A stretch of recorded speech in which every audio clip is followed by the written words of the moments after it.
They try to erase the signal. They pulled the plug, demonetized, censored, shadow banned. That's what they did to us. But the truth, my friend, will always find the frequency. I call this Operation Airwave Liberation because I'm not just back, I'm broadcasting from ruined. But this time, the airwaves is mine. And this time, it's uncensored. I watched them strip everything. No warning, no explanation, silence, just taking everything away. 300 plus videos, deleted, all gone. And if you think this is about community guidelines, you've not been paying attention. This is a war. This is a digital gulag dressed in a terms of service type of way. They want us gone because we're saying things that they don't like. Maybe we're asking questions because we're curious. They don't like the questions we're asking. Or maybe we refuse to play nice in this echo chamber that we're in. They first hit me with the algorithm. The video is not getting enough views. Then they hit me with the monetization. Well, no money for you. But guess what? They forgot to hit my will.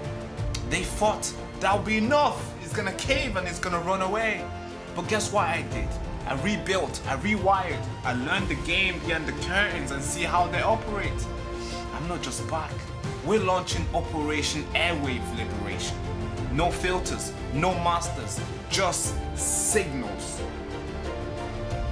The signal they tried to block, but this time is very strong. The wind can't even penetrate through this. This, my friend, isn't just about me. It's about all of us. Every single voice that's been cancelled, clipped and used in the wrong way by the media. From now on moving forward, I'm not just creating content anymore. I'm sorry. I'm building a resistance.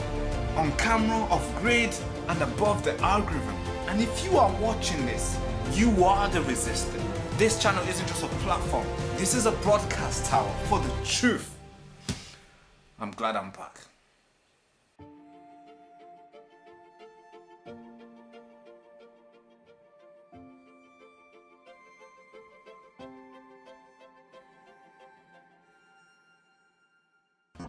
You are listening to The Baraka Show. We've got a special place in hell. Yep.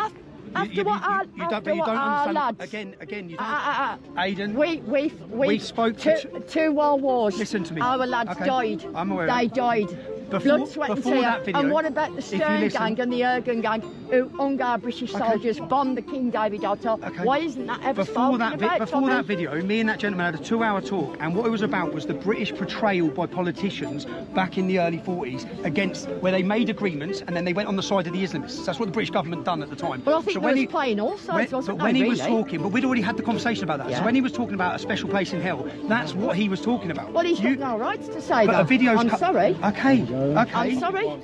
Like an Islamic man, if he said the same thing, they've got no rights to say that. These people Again, it's they context. choose to come here, Tommy. Again, it's context. Yeah, I don't care what grandfathers built this country, So went to war, Just one last time then. shed, So- and I will not. Okay. Ladies and gentlemen, patriots, We've got a special place in hell. Yep. truth seekers, digital warriors, welcome back to the show. Oh man, the Ethno-Nationalists are having fun. They always like to talk online until you put the microphone in their face. They fumble, they crumble, and they run away. Well, it's important that we talk about this. Tommy Robinson was confronted by Ethno-Nationalists. These guys are active. They've captured X. They've captured social media. And they are always saying, hey, we're going to deport every single person, including all the white people from Germany too. And I'm thinking, okay, get your little views on X, get your little engagement. All right. They love it. The Ethno-Nationalists love it. Until finally they tried to confront Tommy Robinson. And I'm going to play the full discussion here, the full altercation, if you want to call it. And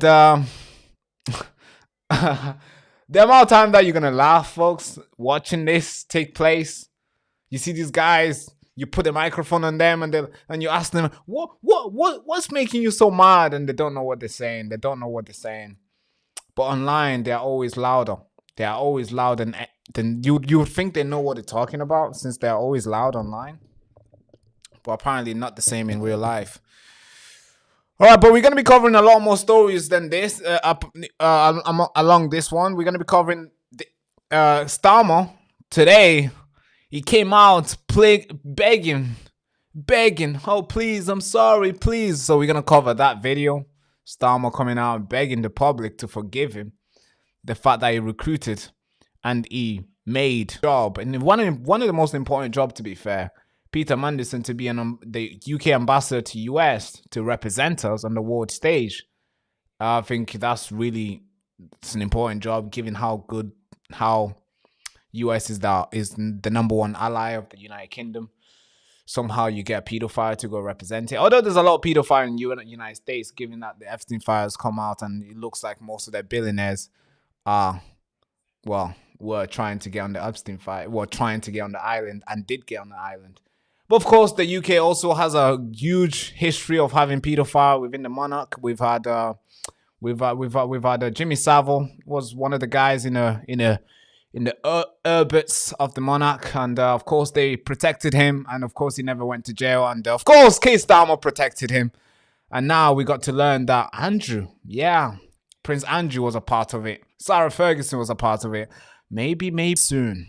Maybe soon, the next 20 years, we'll learn something else. But right now, we all know that there's two prominent pedophiles that have come out from the orbit of the Monarch. Now, we're also going to cover the police arrested Fiona Goddard when she was being groomed and raped by over 100 of men.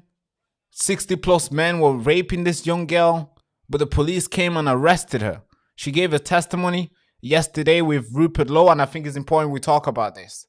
This is crazy, folks. I mean, I told you guys the police was involved. If you look from my channel, we've been talking about the grooming gang for a very long time. And I told you guys, hey, police were involved. They were literally trafficking girls to the groomers, and some of them were actually making money from doing this. And now that we're getting to learn from the survivor themselves saying that, yes, they did arrest me. And she has a criminal record on the. Criminal record on the record, and because she tried to protect herself, which is kind of crazy, man. But the groomer was always allowed to walk and drive away. And we're also going to talk about Starmer being brutally humiliated by the US on the world stage. I mean, Starmer is having the worst. I think this is one of the worst year.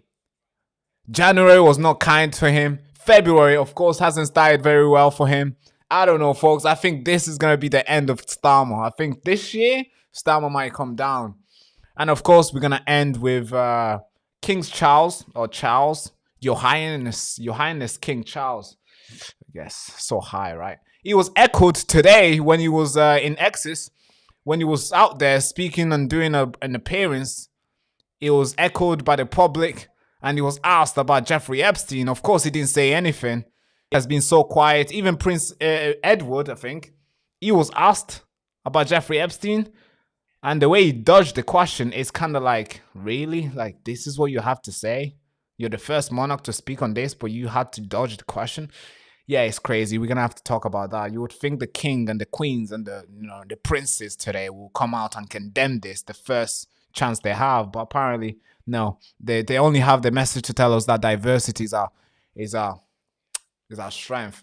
All right, folks, let's get into this. If you're new to the channel again, make sure you like, comment, and of course subscribe. As you already know, YouTube is censoring us. We had a little argument with YouTube today. I don't know if you guys are aware. If you go on X, we had a little argument with YouTube. We was like, hey, YouTube, what's going on, YouTube? Because you see, we post a lot of time. We always post, but you see, the last video that we posted has 700 views in 2 hours.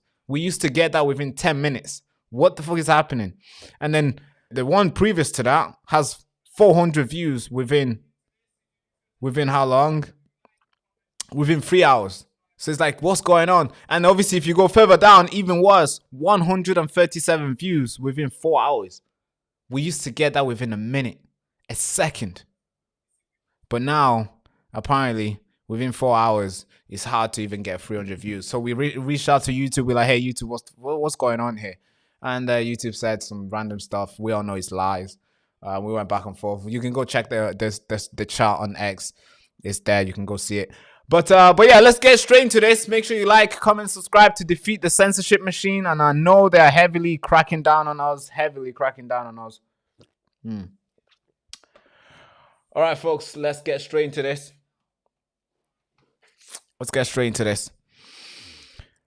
Now, this is a video that came out recently.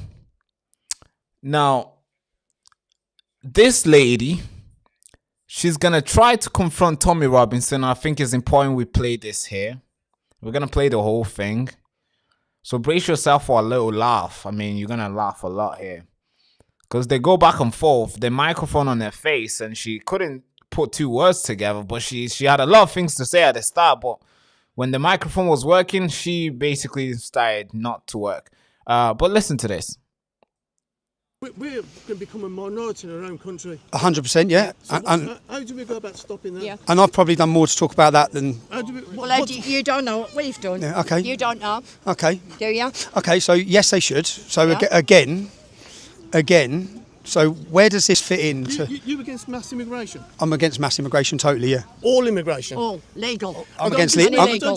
I'm against legal immigration, yeah. Legal and yes, illegal? yes, Islamic? yes. Okay, I hope somebody's got that on camera. They don't need that on camera because you're taking miscontext things. No. What have I said? What have I said then? Well, there's videos of Of you me saying what? Well, look at the videos. Of saying what? Saying what? Saying that about us not being British. No, I didn't. I'll tell you what I said. No. I'll tell you what I said. What I said is, if the government's policy, like Angela Merkel said, that the listen to me. Let me finish. Because you're taking something I said in 10 seconds, not taking the context. What I said is, if Angela Merkel's excuse and our leaders' excuse is that we need immigration because of the ageing workforce and we need pensions, if that was their excuse, then why are they not bringing in people that work? That's what I said. I said Sikhs work, Hindus work. So if they needed to bring people in, bring in Filipinos, yeah.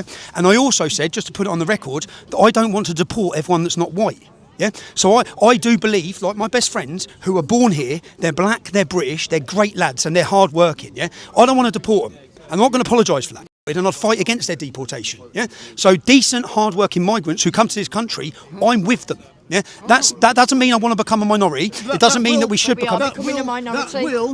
That will eventually. Yeah. Okay, let me ask you then, sir. What's the birth rate? What's the birth rate of the Hindu community? I don't know. What's the birth rate of black community? I don't know. So how do you know we're going to become a minority if you don't know their birth rate? Hang on, can I ask you a question? In Birmingham, we're a minority. What has caused that? Islamic immigration and birth rate. No. I'm asking you a question. What's the birth rate? I don't know. So don't you think you should know if you're going to make comments on this subject? If you're saying we're not going to become a minority, why are we a minority in Birmingham? What's caused that? Immigration. Do you know a place called immigration. Karma? Yes, immigration. Do you Yeah. know a place called Karma? Okay, yeah. so yeah. I grew up there. Yeah. Right. Okay. Would you deport a non-white person? No, not even. No. So what's the problem with me then? No.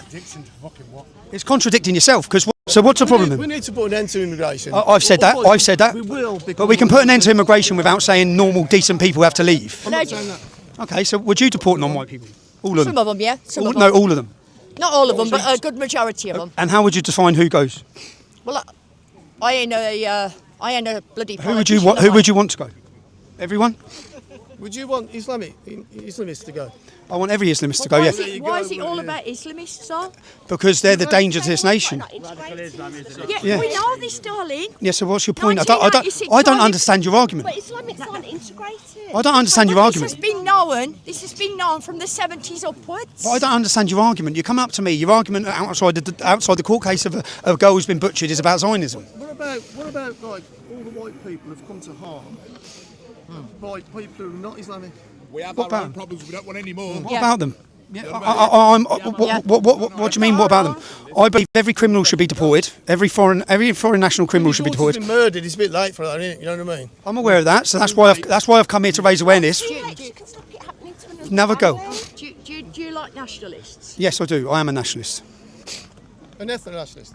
I'm not an ethno-nationalist, no. Why don't you like ethno-nationalists? Because what's wrong what with does an ethno-nationalist believe? That this country should be completely 100% white? It was at one point. It was at one point. Okay, so you do want to deport everyone that's not white? No. No, stop twisting. So are you an ethno-nationalist? I'm not saying anything. So what the hell's going on? It's like I don't understand this. We didn't have this before mass immigration, before 19... I'm against mass immigration. This is a safe country. Yes. After World War II, that's when it happened. Would you agree with that? Yes. After World War II, that's when it happened. I get it, but what I'm saying is you're not giving the answers of what would you do? When my dad was working in the factories, there was a murder. It was the first murder you've heard of. And it was a black man who murdered his wife, a common law wife. And they were still talking about it 2 years later. Women could walk the streets before your... I'm asking you what you want to do about it. No, before your multicultural...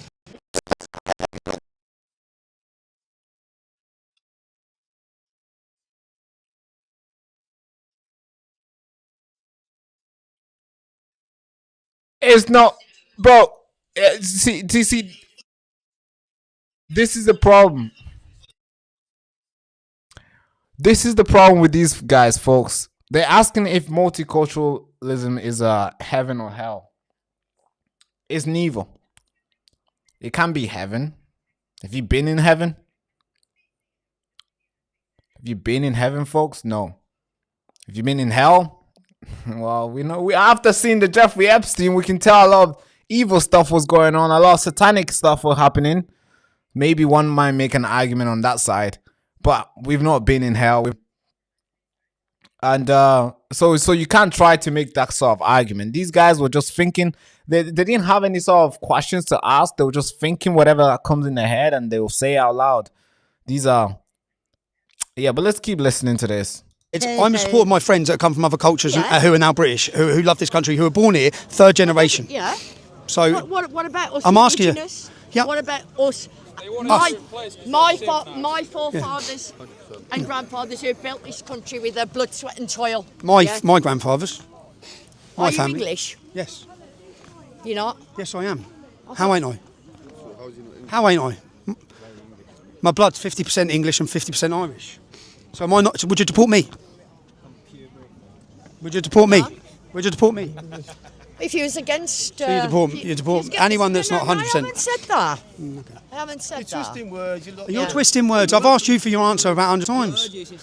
Yeah, you're twisting words. You're twisting words. Well, I'm against mass immigration. I'm against mass immigration. What's the multicultural dream then, Tommy? When have I spoke about multicultural dream? But you are a fan now, aren't you? I'm not a fan. I have lots of non-white friends because I'm born in Luton. So people I love, my family. I went to school with them, Tommy, my family in the members. 70s. My family members. I went to school in the 70s and 80s with them. Where With I who? come from, the immigrant people. Pick and choose who stays and goes. The immigrant people. What the fuck? Look. People, yeah. I just look. In the 1970s, right? I'm a lot older than you, Tommy. Right? Okay. Been probably around the block a lot more. Okay. Yeah? Oh yeah, really. Did she say I've been around the block more than you? Probably. What do you mean by that, lady? What do you mean you've been around the block? There's a certain way we can interpret that, and there's a lot of ways we can take that in. So maybe we could say you've been around the block in a sense where, all right, no. Maybe we can say you've been around the block, meaning you were out there protecting the street, patrolling the area in that sense, or maybe somebody was passing you around the block. But we don't know. But anyways, she said it by herself. She's been around the block longer than Tommy Robinson. I need more context on that side. I need more on that. But this is what the Ethno-Nationalists does. This is what they do. And I've had a lot of argument with a lot of these people. They always come up in your face and they try to tell you, "Oh, we're gonna deport you." I'm thinking, all right, get your little views on X, because of course you're rage baiting.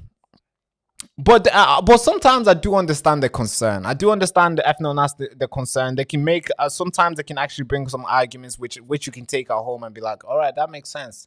Yeah, that makes sense. You don't want to be democratically replaced in your own country. Of course not. You don't want that. And I'll fight with you for that not to happen. But if you're out there saying you're gonna deport every single person in the country in a sense where a mixed race baby is gonna have to go, you're gonna deport them somewhere. Meaning, if a white girl marries a black guy who was born here, that means that black guy will be sent to a country that he doesn't know, and then the baby will also go with him, and then his wife will also go with him. It's like, bro, how are you gonna get that done? We have to be realistic with our stuff, because if we can't be realistic here, I mean, we can't get stuff done. We have to know what we can possibly do that will not cause a riot in a country. Imagine if a politician comes out and says, "Hey, we're gonna deport all black people today. We're gonna round them up. We're gonna put them in things in cages, and we're gonna just ship them somewhere, maybe to the Caribbean, maybe to Africa, whatever we can send them." Do you want to know how it will look like do you want to know what will happen? The whites will fight for the blacks. I'm sure a lot of white people will fight. I know my white friends will fight for me. Isn't that right, folks? Would you fight for me? I would fight for my own, obviously, my own stuff to stay. A lot of black people would fight. And guess what? That's a civil war right there. Just because a politician came out with an opinion. So we have to be a little bit realistic on this side. But then I still do understand the concern. But let's watch this other clip, which I think she also made a good point at the very end. I'm in support with Tommy Robinson, especially on this clip that I just played to you guys. But the next clip I'm going to show you where sometimes now I'm like, okay, cool. I actually agree with what she mentioned there. But I think this is important because a lot of people who have reacted to these videos are always trying to say, hey, you know, everything is right, everything is good. But sometimes you got to use your brain and also listen to these Ethno-Nationalists as well. Because they do make some points where you take home and be like, yeah, that makes sense. But let's listen to this, folks. Come here to repeat on the murder of Rhiannon. That's what I've come here for. Good. And there'll be many more because of multiculturalism. Do you agree on All that? of it. There'll be many more rapes and murders of our indigenous population. Which is why I've been saying that. Yeah, I've been saying that. But that's what I'm saying. What do you want to do? Do you want to deport everyone that's not white? No. So what do you want to do then? Well, I don't know. It's difficult. What's your solution? So you don't know. What's your solution? You're having a go at me, but what's your solution? I don't know. Okay, well I know what I'd do. Yeah, I'd stop Islamic immigration. I'd stop all mass immigration. I'd deport every criminal. Anyone who wants Sharia law would be gone. Criminals would be gone. But good, hard-working, decent, integrated, assimilated members of our society, like some of my best friends and the people I love, would not have to be deported. That's okay? right. Like my mate who joined the Royal Marines, who fought for this country, who's a black lad, classes himself as English, born here, loves the country. He wouldn't get deported. So you agree with me then? So what do you disagree with me on? On the points I've made, what do you disagree with me on? I think on the points I just made, what do you disagree with? This multiculturalism has gone too far. There's too many. I've said that, but what do you disagree with me on? Too many of our indigenous population being harmed because of it. Yes, I don't agree I've with got a it. solution for you with this. Where I'd look at is representational deportation with crimes, sexual violent crimes. Look at the top of the list. I'd work from the top down a little bit. Now, I would say to these people, right, if you come from that nation and then stats of their representation, it'll make it more difficult for their people to come. Afghanis are 22 times more likely to commit a sexual assault. Somalians, Eritreans. All Islamic nations. I would put things in place to protect people that can show they've come in, they've put a lot into this. Say if you've got a Somali woman who's become a doctor, doing really well, we can have an application process to say sound, but I would look at them areas of sending them, a lot of them people back and stopping them coming in. We should have deportations to fix it.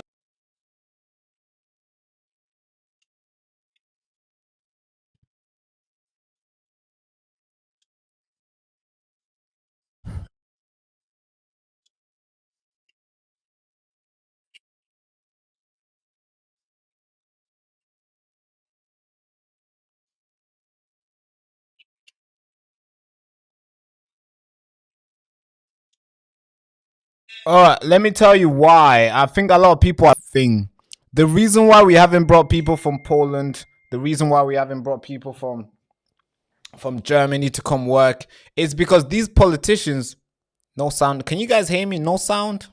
What's going on?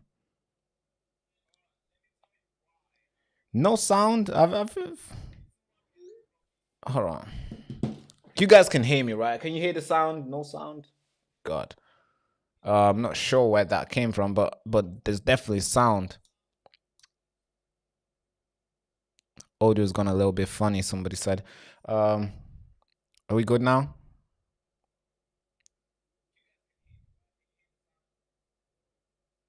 Are we good now? Comment down below, are we good now so I can carry on?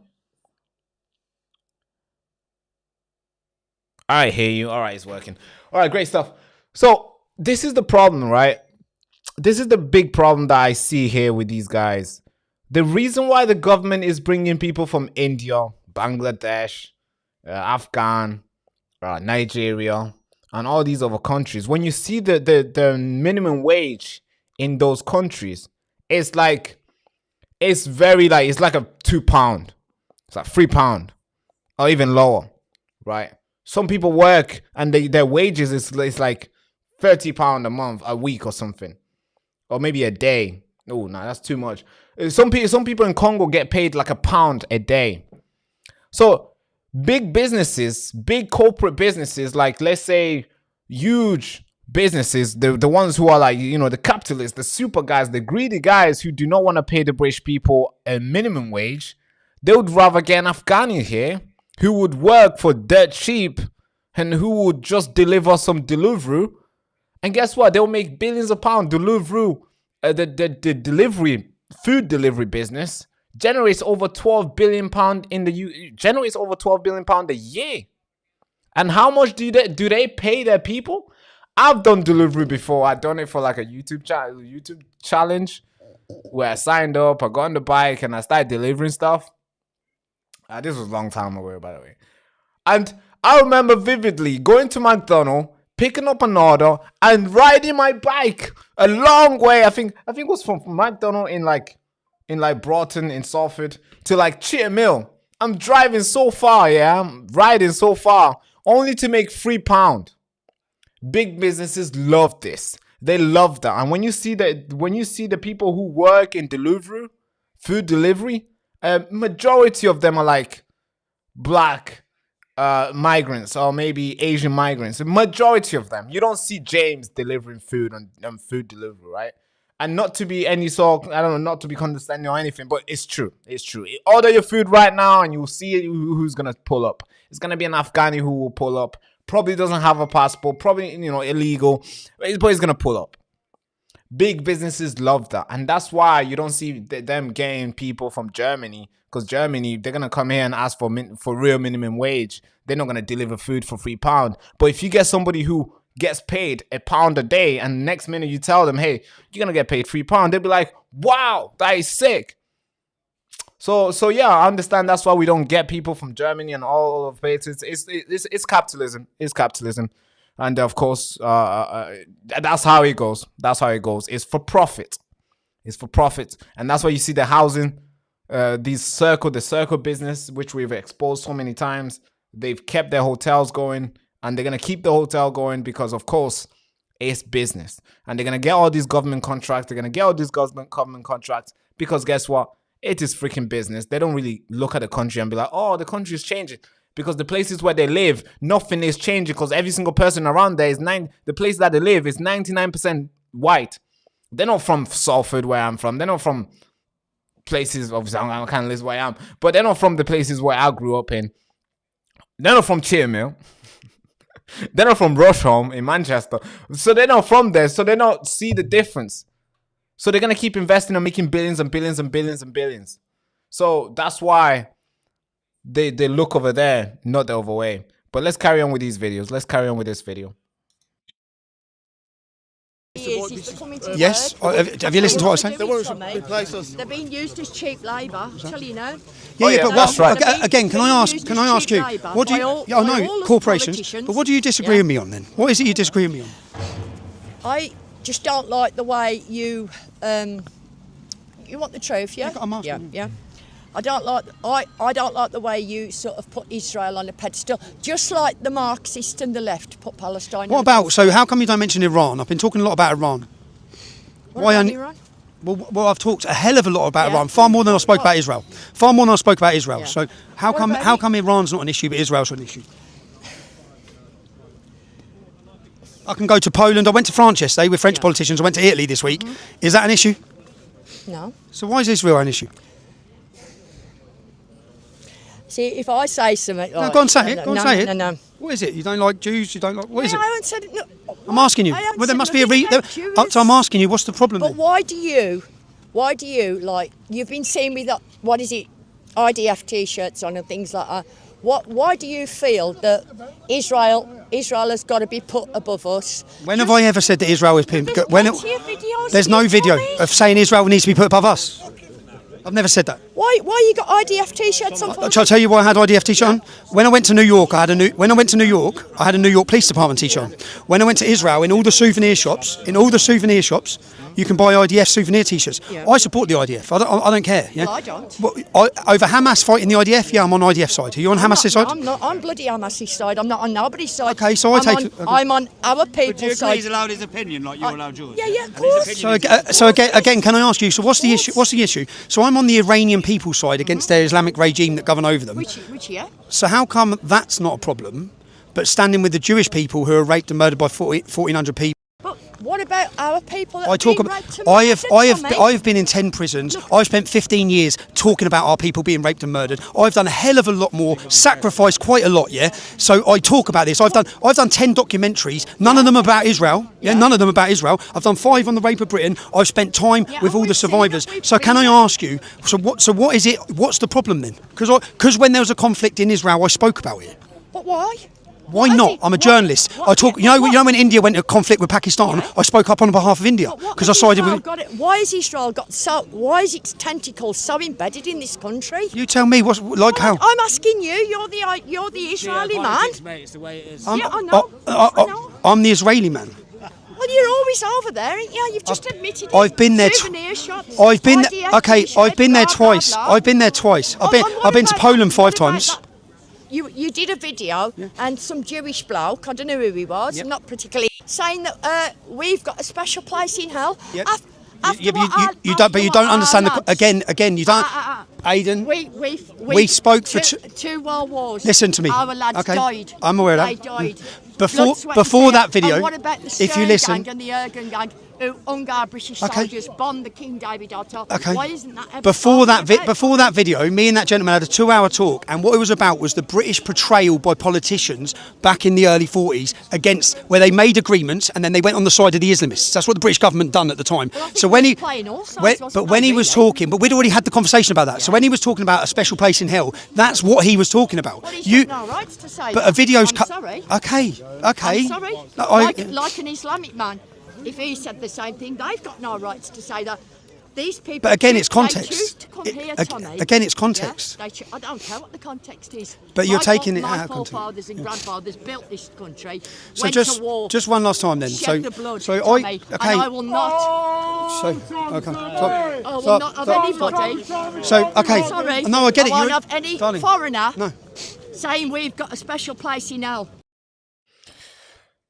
Yeah, I understand what she means by that, because when I watched the video as well, I was also pissed off the fact that that Jewish guy, the rabbi, whatever, maybe he meant it as a joke, maybe he came out by accident, but when the guy says that the British people deserve special hell, the special place in hell, I was kind of like, yo, why did Tommy Robinson not dig on that? Why did he not try to, explain yourself? What do you mean we deserve because you understand that a lot of ethno-nationalists, obviously they're going to take that part, including myself. I was thinking, yeah, that's kind of strange. But you could tell this lady was just throwing out stuff. She's allowed to have an opinion. Apparently, not many people, like maybe not Tommy Robinson shouldn't have an opinion, I guess, in her worldview, because she was throwing out everything that she thought she knew. She thought she had control of the conversation, but she didn't know what she was talking about. She was just throwing out stuff. This is the problem that you have with ethno-nats. They always try to come out everybody. I've had it multiple times where I've even invited most of them on the show as well. I like having conversation with them because it just shows how crazy they are and how easily manipulated they are, in a sense where they look at one issue and they'll be against one side and they'll be okay with the other side, which is kind of like a problem, you see. So they're fine if something happens on the other side, but whenever Israel does it, they're always there. They're always ready to shout. They're always Israel, it's the Jews, which I think is like a problem because a lot of people have, I mean, I understand. Yeah, sometimes Israel does some stupid shit. I'm thinking, all right, bro, what the fuck? Like bombing the church. I'm thinking, all right, that is crazy. Like, why the fuck would you do that? Right now, the recent news that just come out that the Israeli IDF went out there and they dug our servicemen. They dug the people who fought to basically give them the country that they have. Though you can search this up, by the way, it's everywhere. It's been reported everywhere. The IDF went out there and literally dug out our hero, our World War II and World War One soldiers in Gaza. They dug them out. Just them particularly. They left the Gazans, the Palestinians. They left those graveyards there, and they dug out the British men and the Australians and I think Poland, the Polish soldiers. That's kind of like, why would they do that? So that's a problem. Of course, if somebody, if they deserve scrutiny on that, they deserve to be they deserve everybody to go mad at them, because that is wrong. But then I understand, but I see that ethno-nats, they're always ready to attack Israel on anything. But they will look at everything else and be like, it's okay. But when it comes to Israel, they are always out ready to go. But then I understand that on the other side, it's more protective in the sense where Israel does anything, they always protect it. I'm thinking, all right, sometimes it's like, hey, why don't we just be neutral? Hey, if Israel needs help, we help them. If they do something stupid, we also shout at them like, yo, what the fuck are you doing? How come? I see people picking side, which is kind of wrong. You can't pick a side. But I also understand why Tommy is in support of Israel, because the one enemy that has been causing a lot of trouble here in the UK has been obviously the Islamic, a lot of Muslims, and of course the people that Israel is fighting against are of course Muslims. Are fighting Muslims, but I don't have any problem with Muslims. I don't have any problem with Jews. I don't mind any of them. But I see people in it. I view people based on what you do. Like, if you do something wrong, okay, I'm gonna come at you and be like, all right, this is stupid, folks. If white people go out there and burn a church, I'm gonna be equally as mad as if Muslim went to do it as well. Do you get it? If the Jews went out there and burned the church, I'll be equally as mad as if Christians did it. If Christian were to do it as well. So it's the same. It's the same lens, you see. But you see, ethno-nats, they have these lenses that they do. That they have a lot of lens. They have an Israel lens, which they always have it on all the time. It's always the Jews, right? And they have like hate the black lens, which they always have it on sometimes. And they have another lens which is like hate them people too, in the sense where they will attack anyone, which is kind of like, bro, what do you really want? It's like the ethno-nats they don't know what they want, but they're always ready to fight for something. And whatever they fight for is always a very divisive issue, in a sense where nobody will be united at the very end of it. Which is like, what do you really want? Like, what do you know? What do you want, in a sense? I don't know if you guys have watched that movie, the novel.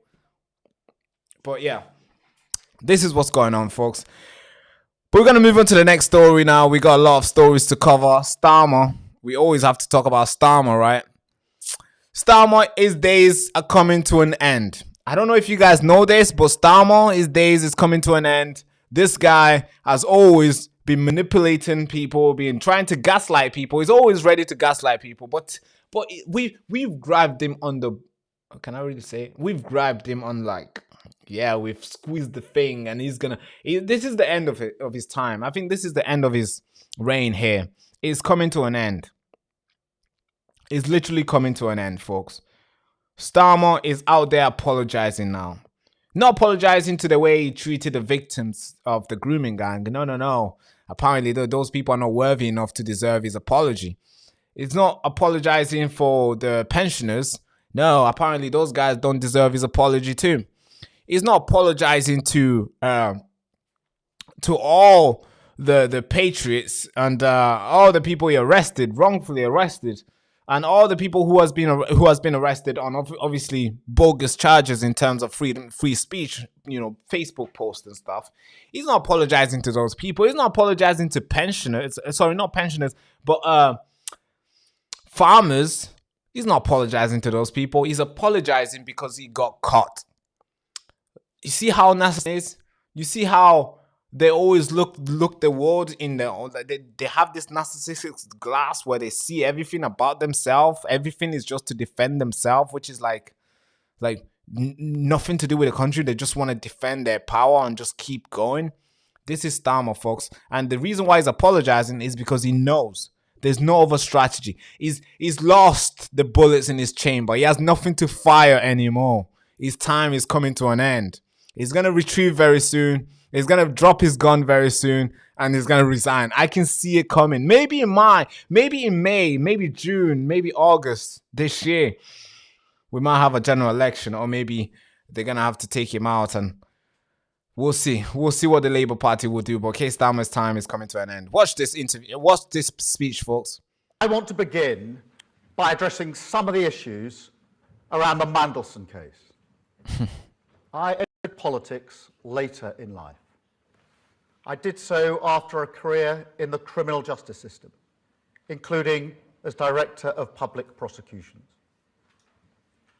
I entered politics not for personal gain, not for status people face.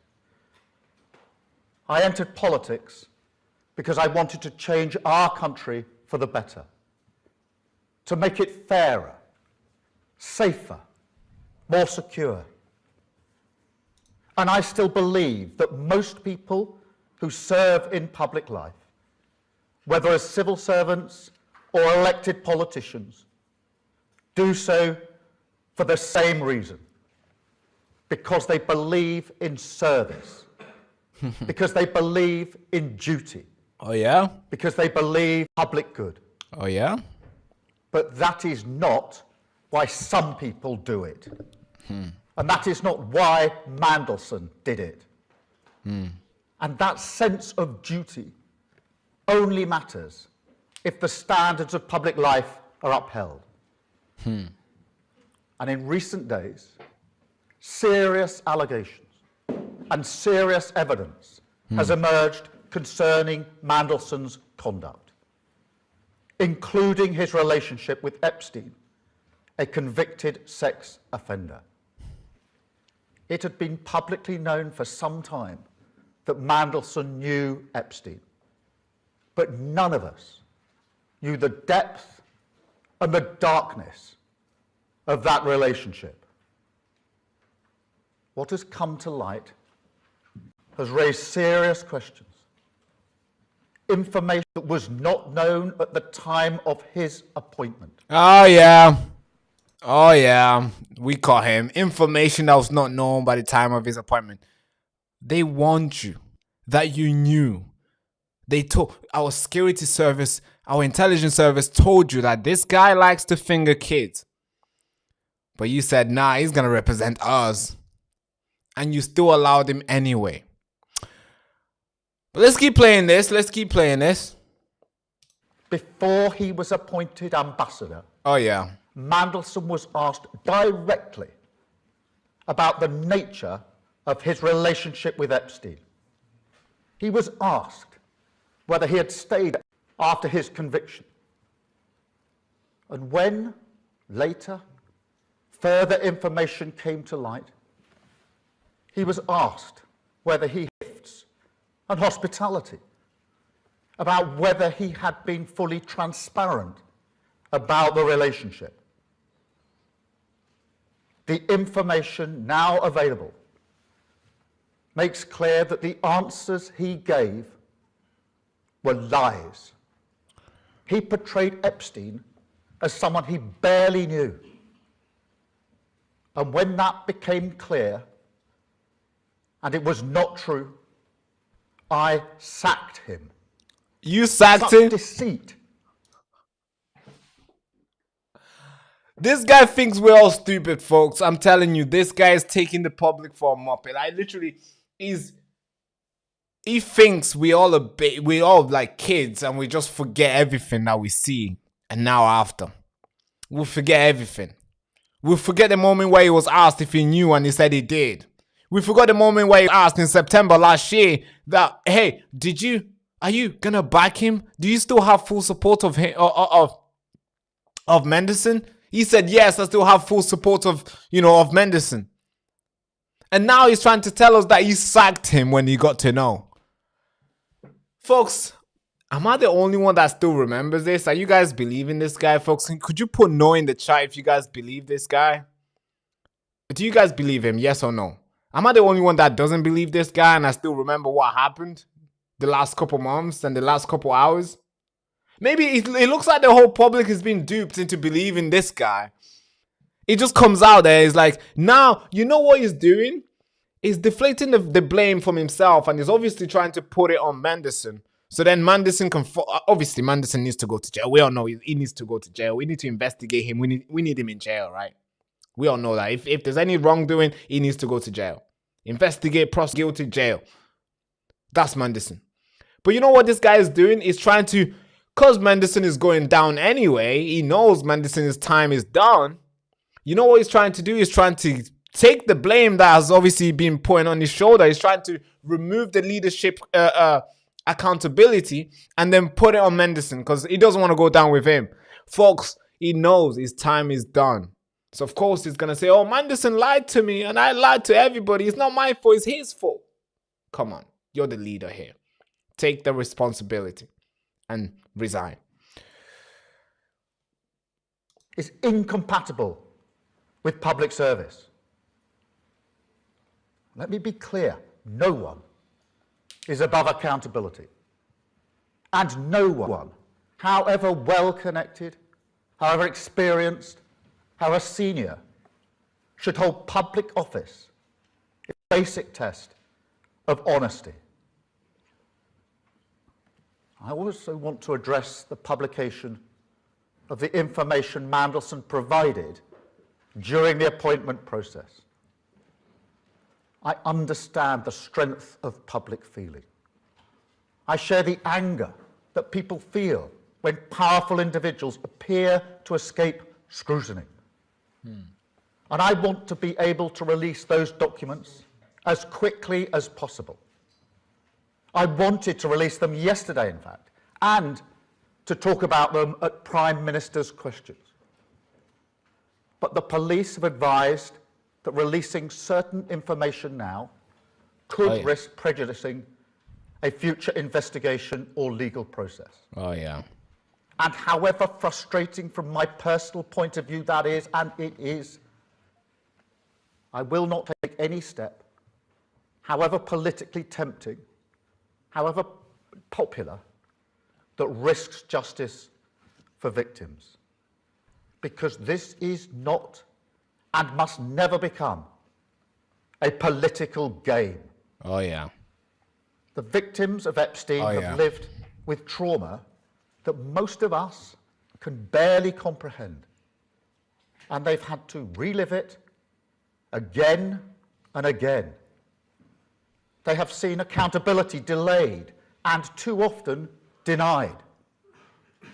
To them, I want to say this. I am sorry. Sorry for what was done to you. Oh, God. Sorry that so many people with power failed you. Oh, yeah. Sorry of course you're for having believed Mandelson's lies and appointed him. Sorry that even now you're forced to watch this story unfold in public once again. But I also want to say this. In this country, we will not look away. Oh, yeah. We will not shrug our shoulders. Oh, yeah. And we will not allow the powerful to treat justice as optional. Okay. We will pursue the truth. Okay. We will uphold the integrity of public life. And we will do everything within our power. Okay. And in the interests of justice to ensure accountability is delivered. That is what the public expects. Oh, yeah. That is what the victims deserve. Oh, yeah. And it is what I will do. Okay. Yeah, he gets a little clap. Keir Starmer is happy. He saved himself. He's happy. He's out there reading a script. Somebody wrote it. Say you're sorry at the very end. Address the, touch a little bit emotional thing. Tell the public that you understand. Put the victim first. Where was that speech when it was about grooming gang? This time last year, we had a huge debate about grooming gang. Where was the speech about, I'm sorry? Where was the speech, Keir Starmer? Did you happen to forget that grooming gang took place in the UK as well, where hundreds and thousands of kids were brutally treated in the sense where they were industrialized, in the sense where They were raped to a scale where you can't even measure. Tortured, slapped in the face. Some of them got ironed, marked some of them got pierced on their tongue. Some of them had to tattoo themselves with the names of the perpetrator. I mean, the crazy thing that I've read is like, it just get, every time when you read the grooming gang, stories, it just get worse and worse and worse. Where these young kids, 14-year-old, 13-year-old, being brutally raped by over 60 plus men. Starmer didn't say sorry for those kids. You didn't come out there last year, January, when this topic was on the national scale, when this topic was on the news. You didn't come out there and say, we're sorry. No, you didn't. You stayed silent and you denied everything. And you basically gaslight everything, and you waited for the time to pass by, because, of course, time is the best way for things to move on, right? You just wait for time to come, people will get tired. And guess what? Actually, the public got tired. Not many people are calling for the national inquiry anymore. And of course, Starmer succeeded on that side with his obviously best friend, Jess Phillips. We didn't get sorry for that. But now, Jeffrey F., all your time is coming to an end. And of course, you're apologizing. This is the manipulation in this speech, folks, is just so big. The gaslighting in this speech, folks, is just so bad that if you look at this, you know his time is coming to an end. Because this is a desperate plead of him looking at the nation and apologizing. Like, oh, give me another chance. I'm sorry. No, you gotta go. It's time for you to go. It's time for you to go. We need somebody who's going to put children and women first, in a sense where if anything was to happen to girls and women in this country, and young boys too, because, bro, when you're looking in those stories too, it's insane.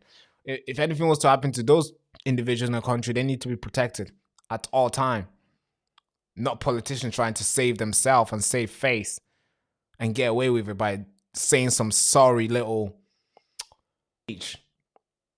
But this is Starmer. He knows his time is coming to an end, and I think it's important that we talk about it. The more pressure we put on this situation, folks, the closer we get to actually calling for a general election. I don't know if there's any party out there who are ready to take over, but it looks like if a general election was to happen today, Starmer will still be a prime minister. That's my opinion. That is my opinion. You might be thinking, Barak, that is nuts to say. But I truly believe if there were a general election today, Starmer will still be a prime minister. There's no party that is ready. Every other party is distracted. Every other party is competing with the Reform UK is competing with the Tories, which is like a bogus thing. Like, why would you still do that? They are done. Advanced UK is obviously still figuring it out. It's still figuring it out. The Green Party, I don't know where they... I don't want to talk about that. Zank Polinsky, whatever his name is. But it looks like the Labour Party will still be... It would still be a prime minister. So that's why I think a lot of these other parties should start getting ready, because the general election is coming soon. The more pressure we put on this guy. I know. I can tell. Not that I know, but my gut instinct is telling me that a general election might happen in the next couple months. So... what will happen here? What will happen? All right, folks, let's get into a new story here. We got a couple more stories to cover to you guys. I can't wait for you guys to see the King story. King Charles got heckled, got shouted at in the street. You can tell a lot of people are losing respect for the monarch. But let's get into a new story. This one is uncomfortable to talk about, folks. It's uncomfortable to talk about. It's always uncomfortable to watch and hear the story, but we cannot ignore. Given that the channel main mission is to highlight the injustice that takes place into the country. We cannot ignore these stories. So Fiona Goddard went out there, and of course she gave a speech. And folks, when you listen to this video, folks, I don't know how much trust you're gonna have in the police, in the justice system that we have. I don't know. Can you even trust them to babysit your kid, the police? I don't know if you can. So I'm going to play you this video from Fiona Goddard, a woman who was sexually abused when she was a kid. She was raped by over 60 men in I believe, in Bradford. And for years, she got impregnated and they took a baby away as soon as she gave birth when she turned 16. And all that thing went on for years. And of course, in 2019, that's when a lot of people started getting arrested. And recently, she asked for compensation because, of course, the government, what the government did to her was really bad. You know, she was in a care home, but the care system basically did nothing to protect her. So, of course, she asked for compensation. And the local authority said, no, we're not going to compensate you. I know we failed on our job. I know we didn't do enough, but we're not going to compensate you. Come on, get back in the line, I guess. And, of course, she went and she joined Rupert Lowe, a grooming gang inquiry, and just listen to this speech. Just listen to what she went through. Can you really trust the government anymore? I'm not sure, folks, but listen to this, man. I think this is important for you to listen to.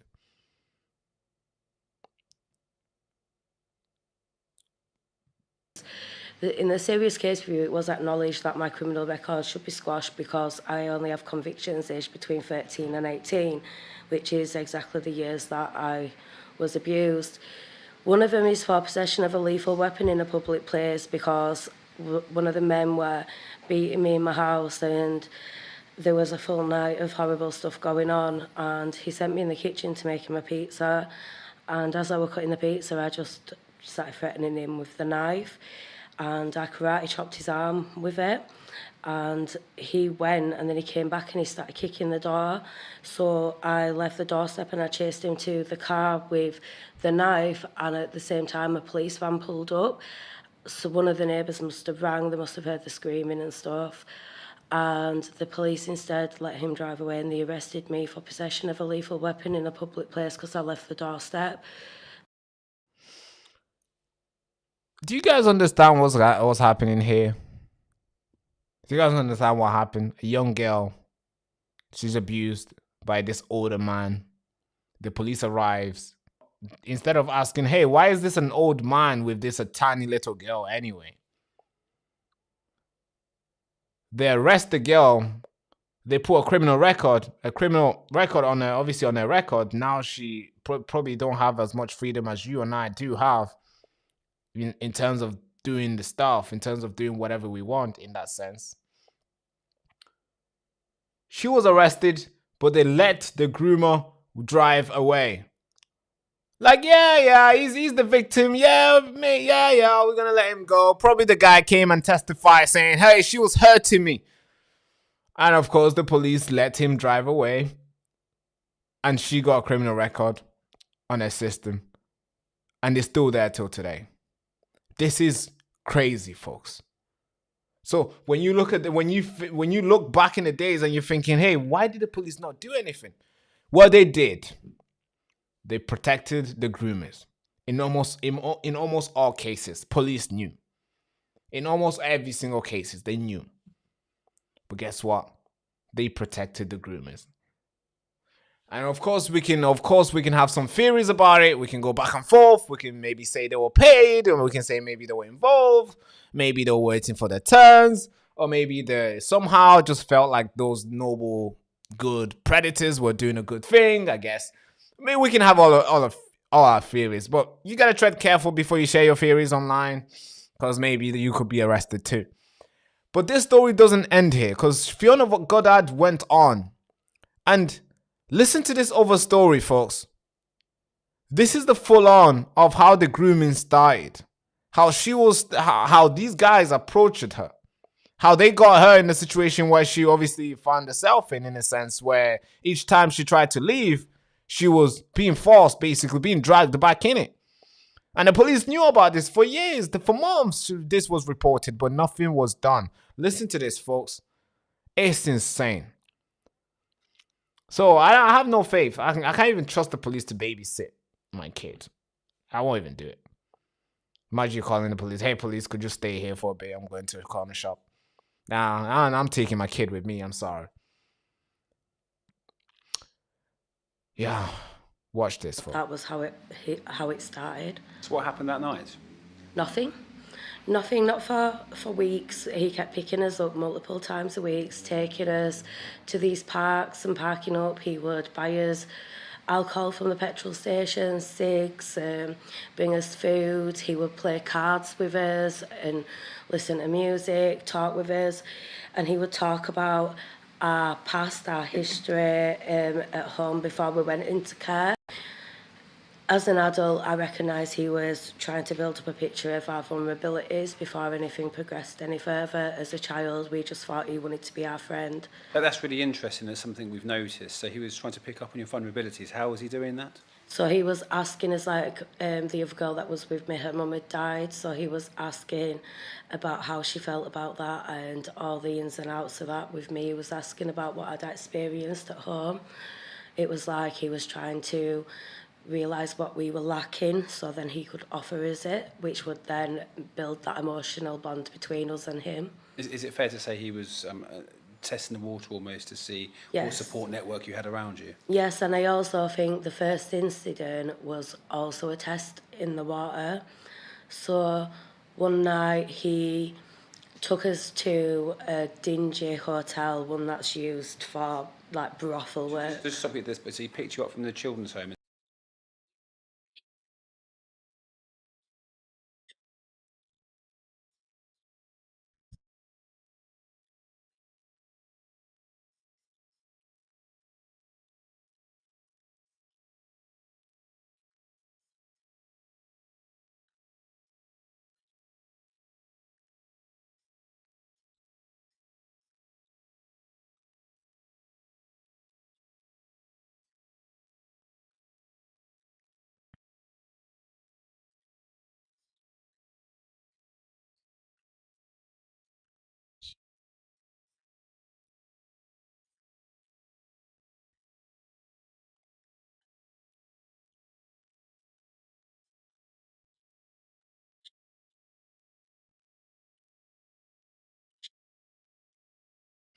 Hold on, folks. Hold on. We're having.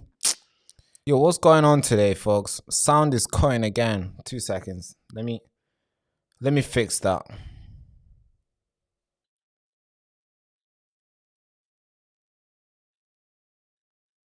Let me fix the sound. And sound good now? We had vodka and Lucasade bottles, and we tipped half the Lucasade bottles out and pour it in with vodka instead. And we were drinking that in the hotel. I remember my friend being really drunk, and there was a double bed, and like I was laid in the middle, she was laid at one side of me, and he was laid at the other side of me. And then he waited until my friend had gone into the bathroom, and then she stumbled back in extremely drunk, and he pushed his hands down my pants and sexually assaulted me. Yeah. I hope you guys got the whole audio and the video of the story. That's how it started. They come in and they start as like, hey, I'm a friend. I'm going to get you a drink. I'm going to get you some sweets. You know, like stranger, they know that stranger is dangerous stuff. They know kids won't trust them. So they come with sweets. They're like, oh yeah, I'm a good guy. Look, I'm taking care of you. Look, I've been doing all this. And sometimes they'll do it for months without asking anything. And they'll build that, they'll keep giving and keep giving. In your mind, you'll be thinking, hey, this guy's a nice guy. No way he's just giving me stuff. I don't deserve all this. And he's going to give you all this. He's going to buy you a new Canada Goose jacket. He's going to get you these nice new shoes, Arachis back then he was famous for. He's going to get you all these Nike, Adidas tracksuit back then he was famous for. That was famous back then. He's going to get you all these new stuff. Maybe it's going to get you some Jordans. You know, that was famous back in the days. Maybe he's going to get you a new iPod. And you're going to thinking, yeah, this guy likes me. And you're going to stand out among your peers. And the day when he asks you to do stuff, or when he somehow touches you in the wrong way, you're going to feel like I should just let him do it. In a sense where he's gave you so much, and now he can manipulate through that. And he can be like, oh, I gave you this. You can tell this is... And almost every single survivor story is similar to, is basically the same on how on how this thing starts. They always get manipulated in a sense where they start in a nice way, like, oh, this guy was nice, he's nice, he's nice. Then he does something to them. Then guess what? Then he brings more friend in. Then he brings his group of friends, his family, his brothers are joining, and he gets this girl right now. You're seeing her on the screen right now. This is the one guy. And guess how many people started taking turns on her? Over 60 men in one area. It starts with one guy. Every single guy is almost going outside to find a young girl. And then they all have basically like a whole ring of young girls. And they're all just like, yeah, my little girl is over here. Oh, you want to go try? My little young girl's over here. Oh, yeah, I got her. And you can tell it's like a whole system. 60 plus men did stuff with her while she was the age of like 14, 13. And then she got impregnated and her baby was taken away from her as soon as she turned 18. And guess what? She was living in a care home, meaning the government meant to take care of her. But guess what? They failed. It's almost like you're not surprised, innit? Because, I mean, what do you expect? They failed.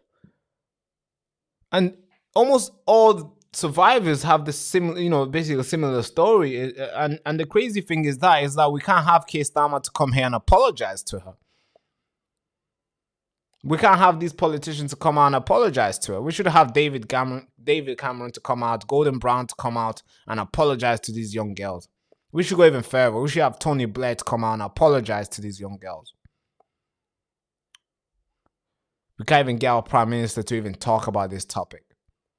They're always somehow so busy. They're always ready to talk about random foreign situation. Like, oh yeah, let's send aid to this country. Let's do this to this country. No. How about you take care of young girls here? How about you go apologize to the victims and the survivors in the country that you failed? You failed, and the ones that you failed already. But you want to pledge money in this country, No, your country is young girls are being, I mean, can't really say the words here properly. You gotta have a filter when you talk about this grooming gang stuff, because it's very it's a hard topic. Yeah, it's a very sensitive topic for sure. The more you talk about it on the channel, the more you get censored. Like us right now, I don't even know how many people are watching live. How many people? 95 people live. Yeah. Maybe YouTube doesn't like when we talk about this stuff. They'll prefer me talk about something fun. Like, hey, let's talk about some soft stuff. Hey, let's talk about football. Ronaldo is about to go do this. You'll get thousands of views for that. Hey, let's talk about the David Beckham. Oh, they're having fun. The son doesn't like the mom. The wife doesn't like this whatever shit. You get hundreds of views for that. But important story like this, yeah, you get 95. It's okay. Nobody wants to know, I guess. They suppressed this.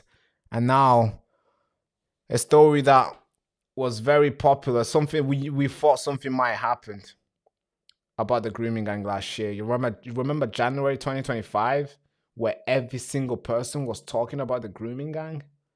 Every single media outlet was forced to talk about it. What happened? Yeah, it looks like everybody moved on. There's not enough budget, I guess. There's more good story to tell, I guess.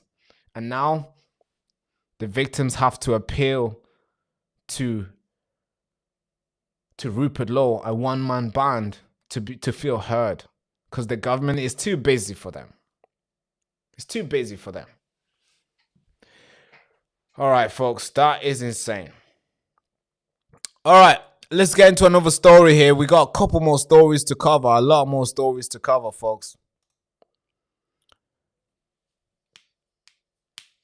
A lot more stories to cover here.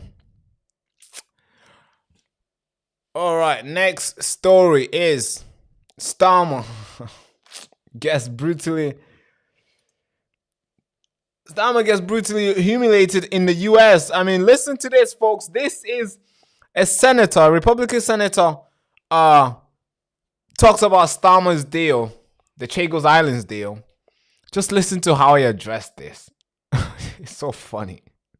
Hey, the respect for Starmer in the world stage is close to none. And even his respect within it domestically is close to none. His approval rating, it's been in red ever since he was elected. Somehow this guy can still look at the camera and tell us that he's doing well. And try to and try to save himself in this ship that is slowly sinking. Even our allies in the United States look at us and laugh at us. Now listen to this. This is a senator addressing our prime minister. You would think they will have a little bit of respect, but apparently our prime minister doesn't deserve respect given the actions and the stuff that he's been doing. His action does not warrant respect, I guess. But listen to this, folks. It's quite it's quite concerning, to say the least. This is how they see Prime Minister Keir Starmer. In recent years, the United Kingdom, Prime Minister Starmer, the current Prime Minister of the UK, is leading the charge, came up with this idea.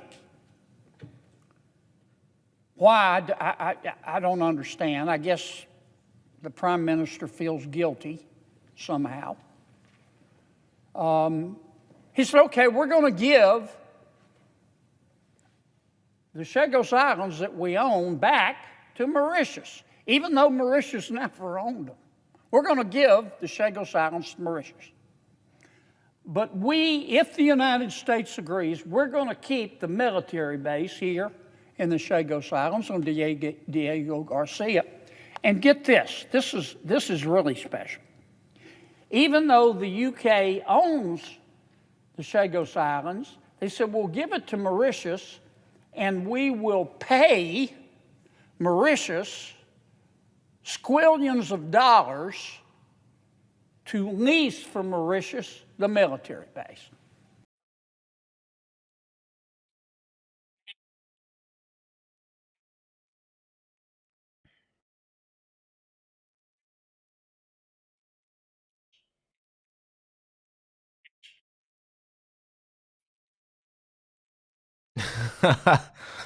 Wow.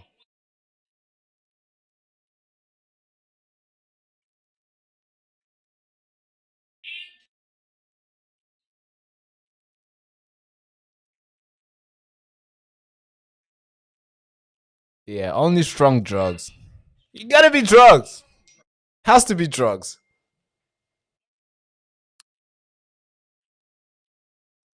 Hold on, folks. We've lost the sound again.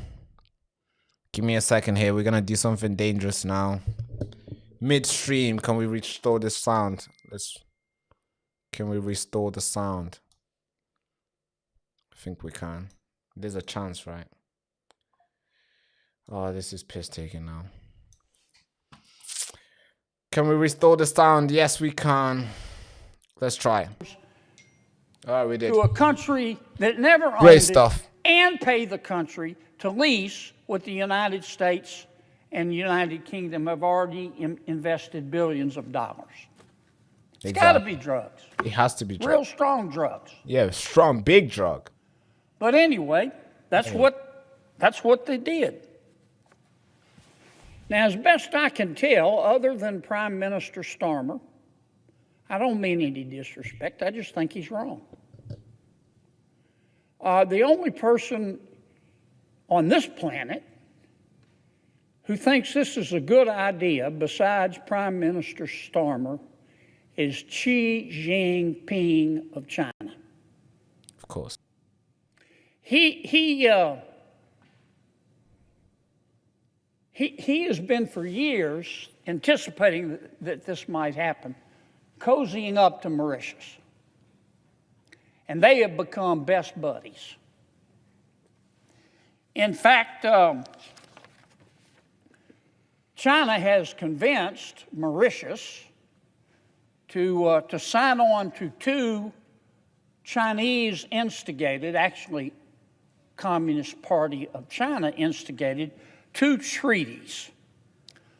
One is called the African Nuclear Weapon Free Zone Treaty. This is a China-backed treaty. They convinced Mauritius to join it, and it prohibits the research, stockpiling, and possessions of nuclear weapons across the African continent. What's the harm of that? Well, I'm going to tell you in a second. China also convinced Mauritius to become a partner in what's called the Forum on China-Africa Cooperation, Trade, and Security Agreement. That's between China and 53 African nations. What does that do? That also maintains a commitment to building nuclear weapon-free zones. Now, why did China do this, and why should we care? Because once Mauritius owns the Chagos Islands, even though they say they're going to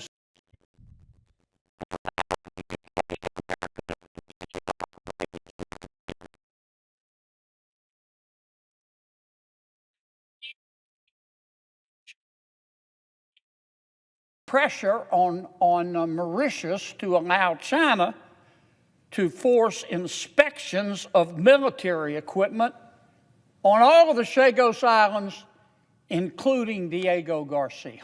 That's right. Isn't that special? Yep. It must be hard drugs, like big drug, like the one that where you take a little sniff of it and you're done. You're nuts. I've never taken any drug, to be fair. I don't even plan to do so. I consider it a waste of I consider it a waste of an opportunity in life where you give away a part of your life, a couple hours or a couple minutes of your life just so you can get a little bit high. Yeah, I'm never taking any drugs, never. It doesn't even smell well. It doesn't even smell good. But here's another part of him addressed in case Starmer. At the very end, he kind of got a little bit, he wanted to share respect and stuff. But you could tell he's like, this case Starmer guy, this prime minister guy, he's done. You have to also listen to how he... It's actually so funny. I couldn't take this thing serious because the video is like 20 minutes long. We had to chop it down into small little parts so obviously you guys can digest the real stuff. But the disrespect for Starmer is like is so sorry. The respect for Starmer is so low that senators looks at him and be like, yeah, he's on drugs. Listen to this, folks. He got some bad advice. Who gave him that advice? Who? And they're no longer there, but be that as it may, I called the president, talked to him about it, and he said, no, I'm going to listen to my advisor. And he agreed to it. The president has recently changed his mind. Thank you, Mr. President. Yeah. Thank you. The reason why this part is important is because the Chagos Garcia's Island, Chagos Island deal was approved by the United States of America, President Trump. He approved the deal. He said, hey, this is a good deal. You can go ahead. And obviously he changed his mind later on. And now, of course, we are planning to reverse the deal. But Trump approved it before. So you don't want to forget that part. Trump was also a part of this idiocy to sell this. And I think Trump maybe woke up from whatever drug they were both taking, according to the senator. But they both woke up thinking, yeah, we need to take it back. And obviously Starmer is well done. It's like he's still not come off the drugs, right? In the sense where, I'm not saying they actually to take the drug, but in the sense of the joke that he's making, I think it's appropriate to use the word. But yeah, now, of course, Trump has reversed, and now he's trying to get Starmer to reverse the deal. And it looks like it's working, because Starmer has basically folded, and he's caved in, and he's echoing the same thing as Trump. And I think soon we might reverse the deal. Many in the United Kingdom are starting to question the decision of Prime Minister Starmer. The House of Lords, one of the legislative chambers in Great Britain, has started asking a lot of tough questions. The people of asking a lot of tough questions. Yeah.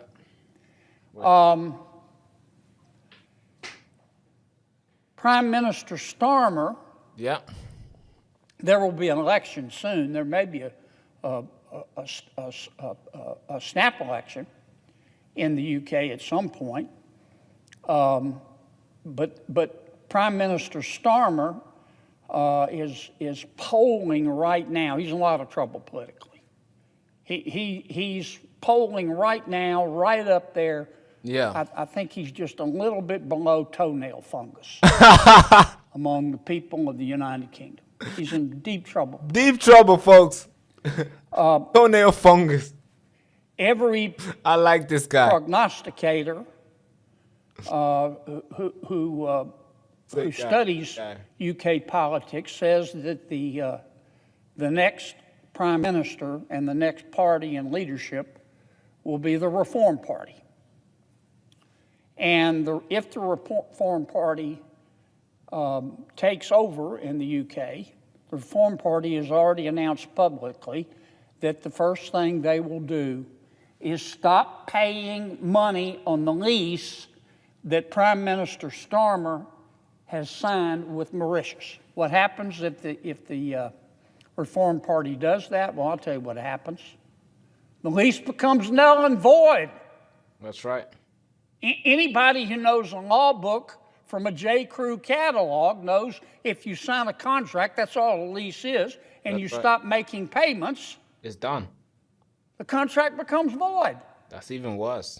And so Mauritius will have the right, they'll probably go back to the International Court of Justice, since some people in leadership in the United Kingdom love them so much, and get a judgment to declare the lease invalid. And then what? And then Mauritius, which China is courting, is going to become the owner of a joint American-United Kingdom military base on Diego Garcia, one of the most important in the world. I've got rocks in my driveway that are smarter than this. That's right. And many people in the United Kingdom, God bless them, I love the UK. They're our oldest friends in the world. That's right. I spent some time there, went to school there. I love the people of Great Britain. But many of them are waking up. Yeah, that's right. And they're starting to say to the Prime Minister, this is just a terrible, terrible idea. That's right. And they're saying to the Prime Minister, but look, we understand that your testicles are on back order from Amazon, but in the meantime, you just can't do this just because you feel guilty. Just because you feel guilty because the United Kingdom at one time owned other countries. That's what I'm saying, folks. We can't be feeling guilty here. Because, I don't know. I don't think you want to hate this about me. But I like expansion, you know. I really do. I like expanding. I like stretching my feet. I like power, control. And I think for a country that, you know, for a small country like Britain, we want power. We are so small that if Putin wanted to invade us and if the United States didn't want to help, it would take them 3 months to have us in the...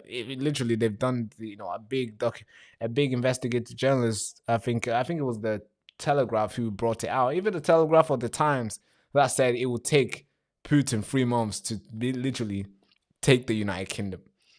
So we need to protect ourselves. What do we do? What do we need to do? We need to have bases everywhere. Just like how United States has bases in like almost everywhere around the world.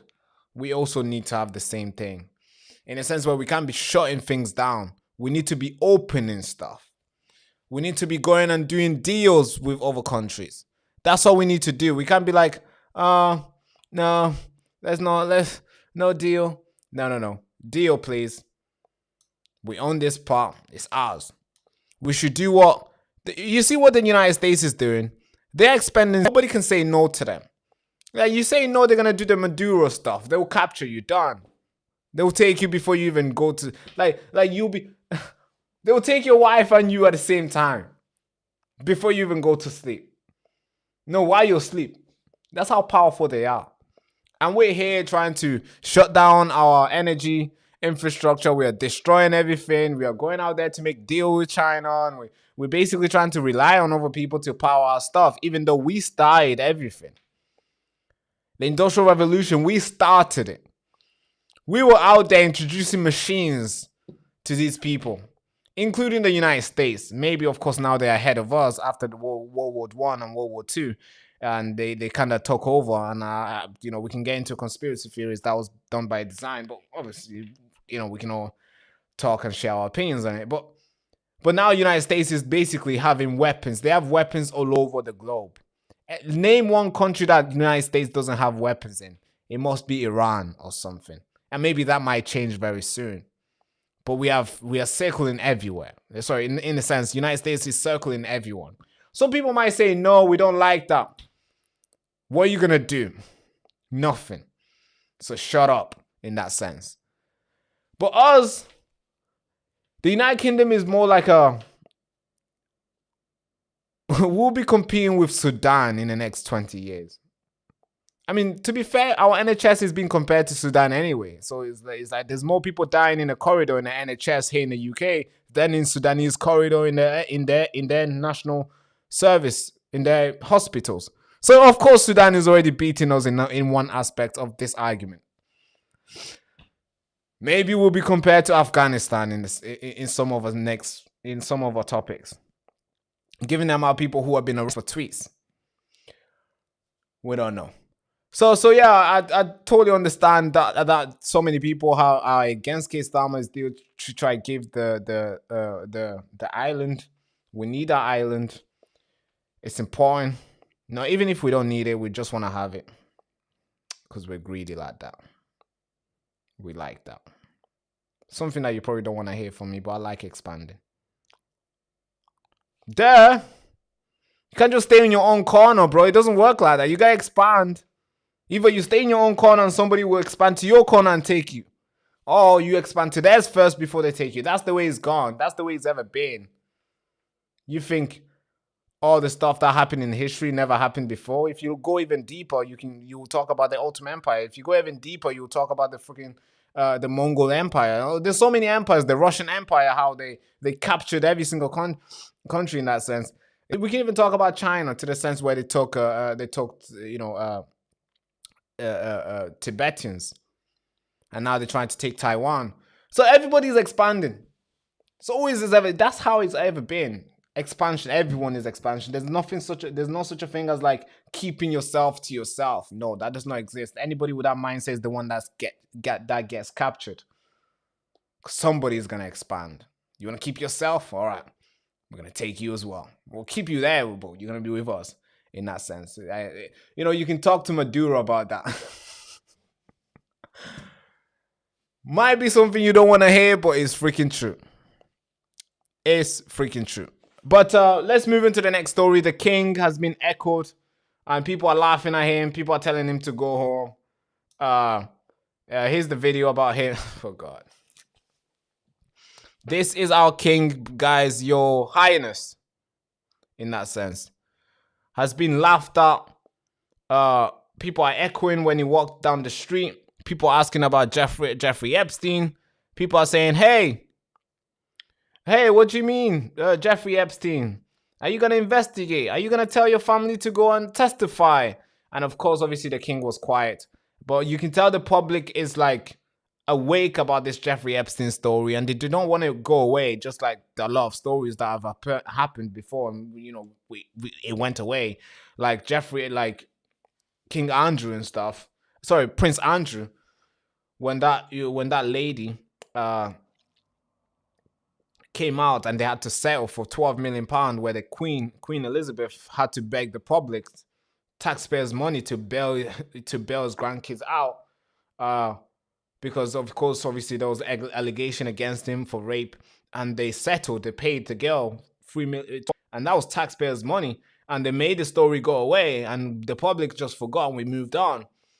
But now nobody wants to move on. The public is more awake than ever before, and whenever King Charles goes, people will talk about it. They will heckle, they will shout, because of course they are looking at the monarch and be like, what is going on? So watch this video, folks. This is what happened to your Highness King Charles. Let's bring you some breaking news. The King has been on a visit today to Dedham in Colchester, where he was asked, well, shouted questions about the Epstein investigation. Let's just show you the latest images that we have. The Epstein investigation. Thank you so much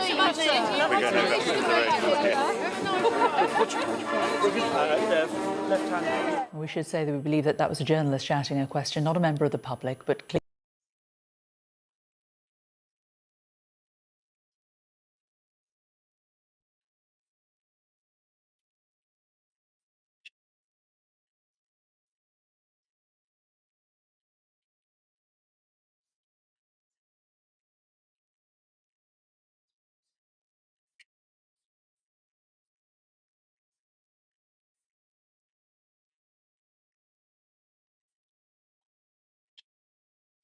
Yeah, so a lot of people are mad about, the King Charles, your Highness.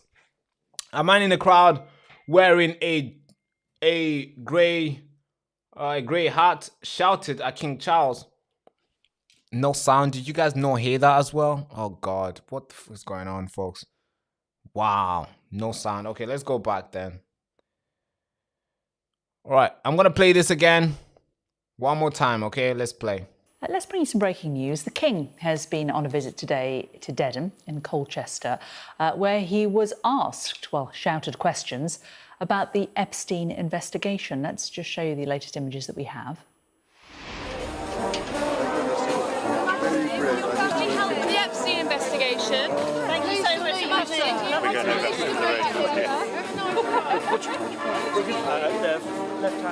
We should say that we believe that that was a journalist shouting a question, not a member of the public, but clearly keen to see if the royal family have anything to say. The King, though, just continued with his assignment, his meeting that he was at this morning.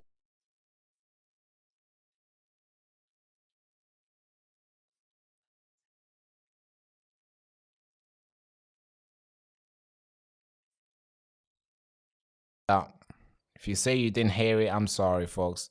I don't know what I can do, okay? I don't know what's going on, but something is happening. This laptop is not working somehow. It's deciding not to work. It decided not to work today. I hope you guys heard that, okay? Everything's freaking slow today. Now, this monarch, right?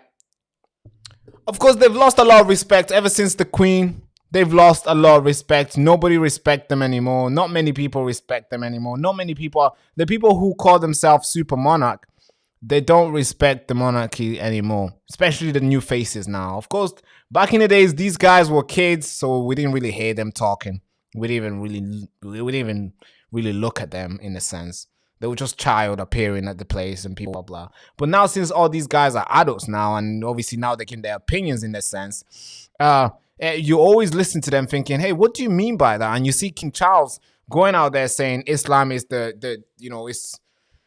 saying that Islam needs to be speaking more for Islam than Christian, even though he's the defender of faith, not Islam as a faith, not Islam in a sense, but Christian. He's a defender of Christianity in this country. But he's out there doing Diwali, doing iftar, inviting Islam into one of the most respectable building for them to enjoy their iftar and open their fasting. I'm thinking, hey, King, what are you doing? You're meant to defend the faith. That's why that's your job. Not to get into this political stuff and start having this other religion I mean, of course, obviously, people should be able to do what they want, whatever religion that they believe in, but it shouldn't be celebrated by our king. Well, now, here I want to show you another angle here. If this voice, if the laptop will allow me, to be fair, I want to show you this one.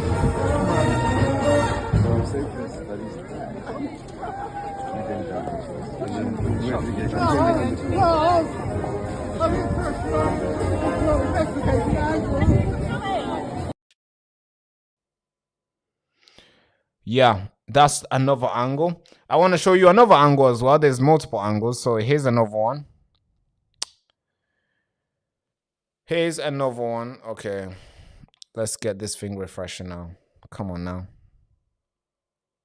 Here's another angle. Let's play this. Where do we get? Are we going round the corner?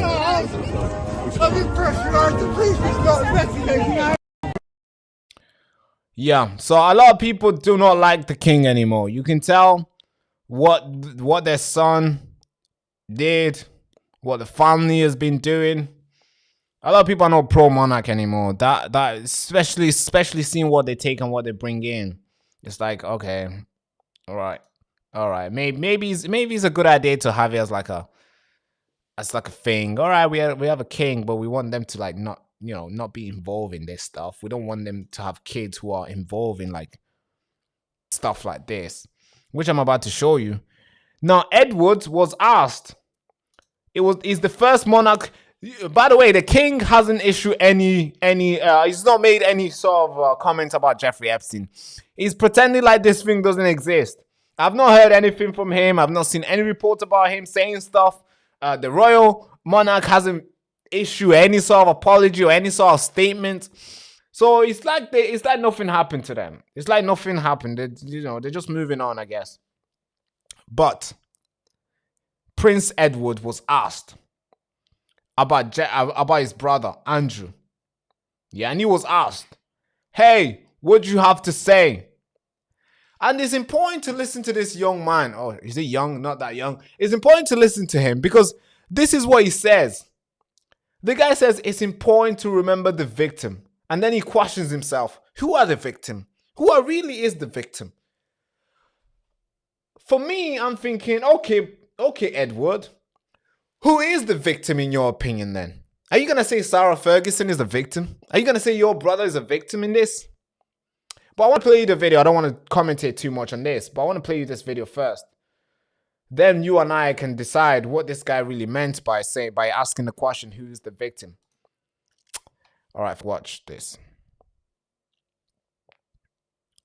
But no, I think it's all really important always to remember the victims and who are the victims in all this. Absolutely. A lot of victims in this. No, I know. But no, I think it's all really important always to remember the victims and who are the victims in all this. What do you mean, who are the victim in all this?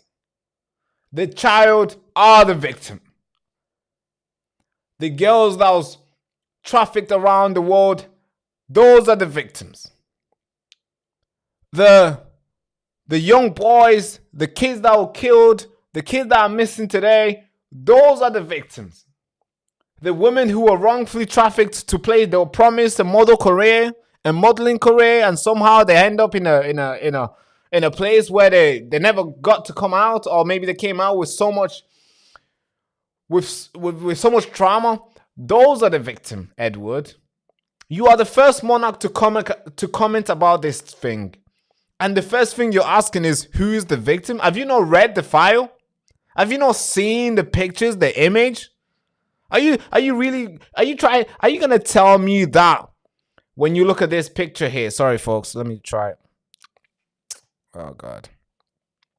My laptop today is like, this is insane. Hold on. Let's try this again. Can we do this again? Is it gonna work? Finally. Are you trying to say that this old man here could be the victim? Are you trying to say this guy on top of this girl or on top of this girl? So when Edward's seen this video or this picture and he gets to say who is the victim, I mean, could you guys tell me who's the victim here? Just look at the video. Who is the victim here? Tell me. Who do you think is the victim? The girl or the old man who's standing on top of the girl? Let me know, please. Maybe Edward doesn't know and is asking a question about who's the victim. It's kind of scary. And this is the first monarch who has commented on this. You would expect some sensible comments, like something that will connect the nation and people will resonate with it. But no, he wants to ask who's the victim. Apparently, maybe he read this. Maybe he read something different. Maybe he read something different. All right. This is crazy. This is crazy. All right, folks. That is the last story for today. That is the last story for today. I want to just engage with you guys real quick before you guys run away, before I run away as well. But that is the last story today. The king was echoed. Not many people respect the monarch today, given all the stuff that they've done, given what happened with Jimmy Savile, the way they, they were a war. And we found out that they protected him. And then we found out Starmer was protecting. Yeah, apparently the evidence was not enough. There were not enough evidence, I guess. And now we see the first comment they're making about this topic, and they're asking who's the victim. Yeah, that's a big problem. That's a big problem, folks. All right, I've seen a comment that I want to respond to. Which I think you deserve a response. Oh, I'm gonna have to scroll fast. Somebody asked, why would Putin invade? People think Putin is the problem. Everybody says, hey, Putin is the problem. I have a little heart. I have a little empathy for Ukrainians. I really do. But then you have to ask your question, how come this war has been going on for very long? And you also have to ask yourself a question. How did this war? And fully ask yourself a question. Don't listen to Starmer. Don't listen to Macron. Because of course they're going to tell you Putin is the bad guy always. And they are the angels. That's the question that you're going to ask. And then you have to know why almost every single Western media is always blaming Putin. Well, every single person that they blamed, we always later find out that that person was actually trying to mitigate, trying to help out. But yeah, I got my own opinion on Ukraine and Putin's war and stuff. The invasion, of course, I condemn the invasion of Ukraine in 2022, February 2022. I condemn that. But then you have to know every single country would do exactly the same thing. Cuba, the Cuban Missile Crisis. That's exactly what happened. United States seen that the Soviet Union were going to put nukes next to the back door, and they invaded Cuba, and they wanted to do stuff. They wanted to basically remove the threat. Any country with a half a brain would do it. If China was to try to put fucking nukes in Ireland, we're gonna invade Ireland. Because of course we don't want China putting nukes next to our back door. That's how it works. For you to expect something else is just low IQ stupidness. There's no way. If I run a country and my country had a neighbor and my neighbor wanted to house my enemy, I'm sorry, I'm taking their country as well. It's mine now. Nobody's coming close to me. That's how it goes. It's like somebody wanted to put a snake in that room and they want me to sleep here. Do you think I'm going to fall asleep at nighttime like a baby? Do you think I'm going to sleep the same? Probably not. I'm probably going to stay awake. Probably going to go and attack the snake before they attack me. So yeah, that's the war with Ukraine. That's the Putin stuff. That's what I see. And any competent government would do exactly the same thing. So I don't condemn Putin for invading, because anybody would do exactly the same thing. We look at Maduro. We invaded Venezuela and we took their oil and we took everything in the United States. Since we invaded them, we took their president because we made a story for 6 months saying that they were doing drugs, even though the main country that's delivering drugs in the United States is Mexico. But of course, we're not going to invade Mexico right now. But we did that that was a preemptive attack. And that's what Putin did. All right. You might hate me for that, but it's the truth. Any country would do it. Somebody asked the question. I'm trying to find this question, but it's gone up. Could you say it again? It was something to do with Ireland. I have a huge respect for Irish people. I really do. Every single Irish person I meet, I always shake their hands. I salute them. They are like bravery. I feel their struggle. I understand their history is very brutal, and I resonate to it. To be fair, I really do resonate to it. Ireland. So if you're still in the chat, could you ask me the same question? I can't go back. I can't go way back. It's gone now. So let's see if I can go back. It was something to do with Ireland, but I think it was somebody called Tracy. I remember Tracy said something. I don't think I can go back, Tracy, because I remember it was Tracy that asked something to do with Ireland. Please, if you can, please, and if maybe if it was not Tracy, if you know who you are, could you comment the same thing? I think that was an important conversation to have. Okay, I can't go way back, so you're gonna have to comment again. But yeah, Ireland is I respect Ireland. I actually want to go. I respect the Irish people, to be fair. Really cool people.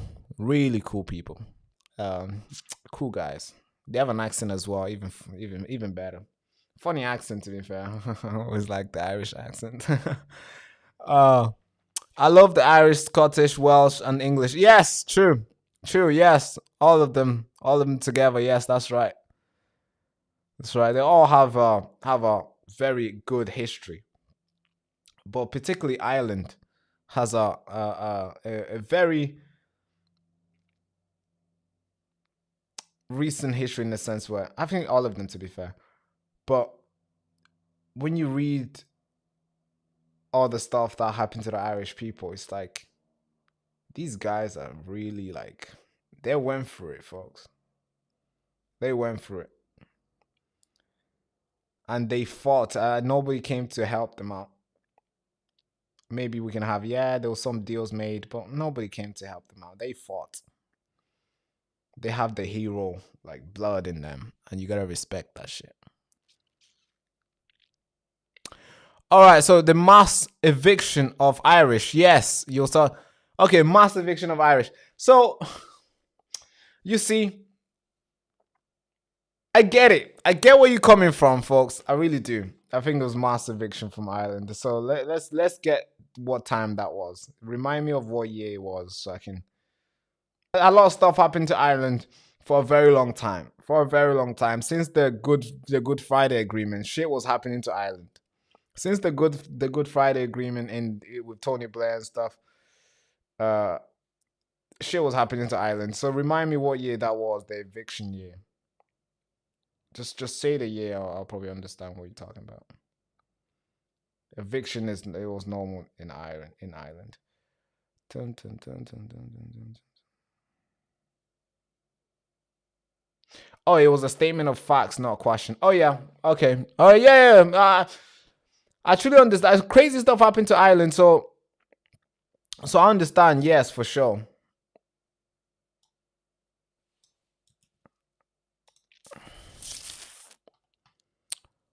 But what do you guys think of the chat today? What do you guys think of the live stream today?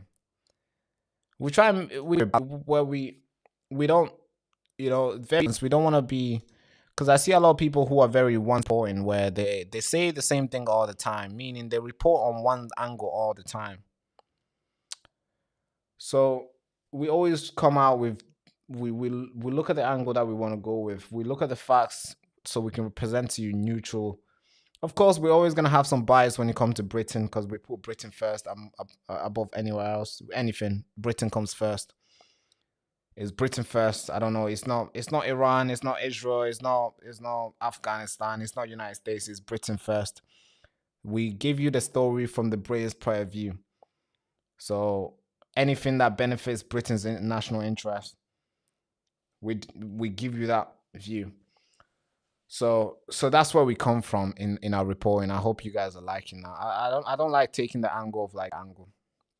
I think I don't like my reporting to be very divisive in a sense. I would like left wingers to watch me, right wingers to watch me, centrists to watch me. All these ideology, even though I don't put myself in a box in that sense. I wouldn't say yeah, I do have some right-wing views in a sense where I feel like we should kind of like, should kind of like dominate in a sense. Like super, no, it's not super right-wing, but I do have some right-wing views. You can tell in my reporting, but I do come with like common sense, like super common sense.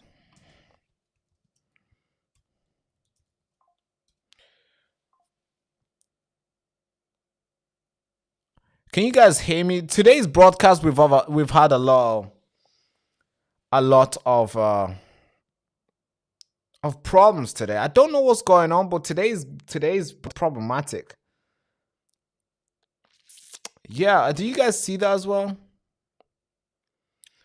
Very problematic today's broadcast. I don't like it. We do a lot of preparation for this stuff, and then when we go live and something stupid happens, I'm like, what the fuck?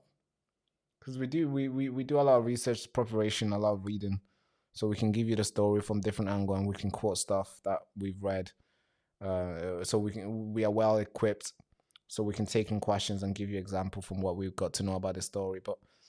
But then when you go live and somehow the audio is not working, and somehow you're glitching, somehow, what do you mean I'm glitching, man? Come on. But then again, not everything is perfect. Not everything will go smooth. So, yeah.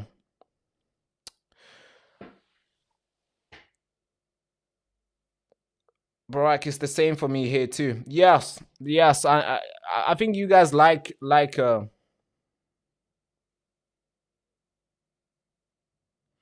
Yeah, somebody just said your mic has been fine, but the video with Tommy went silent a few times. Yeah, I know. I was so annoyed about that because some stuff you probably didn't even hear. You probably didn't even hear some stuff that the lady, the small little altercation that took place with Tommy and the Ethno-Nationalists. You probably didn't even understand or hear what they said because the sound was going off all the time. It's kind of annoying, isn't it? It is really annoying. It is.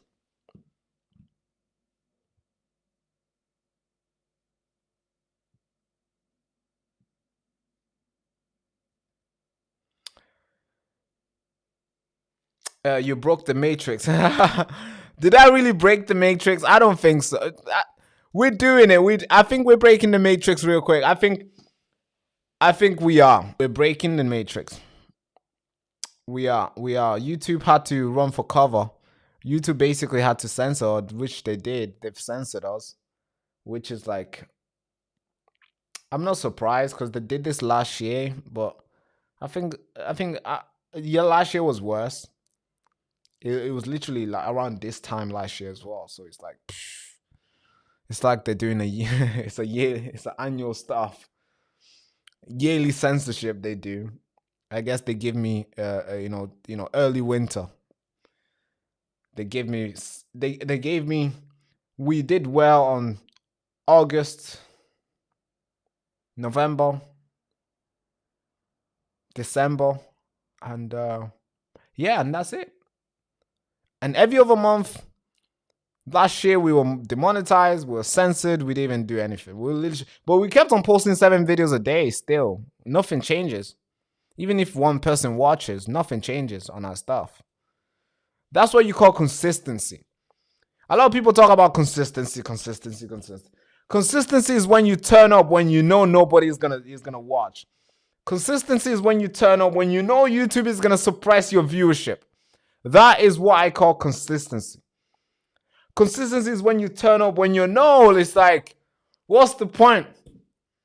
But you still turn up either way. You still prepare. You still have hundreds of videos, hundreds of visual evidence, hundreds of articles you've read. You're ready to go and present it to no one. That is consistency. I like that. But sometimes, especially when the bills need to be paid, you kind of always have to look twice and think and be like, oh man, should I just quit? But no, we don't quit. We don't do that. But it's like a thought that comes in. So I really do appreciate every single person who tunes into the show. I know it's not easy to tune in because now they've made it so hard for you and I to come together and talk about what's happening to the country. But But we're not gonna stop. Our consistency game, like we're gonna get. I mean, I texted one of my team members today, so let me show you my text today. It's kind of crazy that we're talking about consistency, but let me show you my text. Can I really show you this? I think this is sensitive.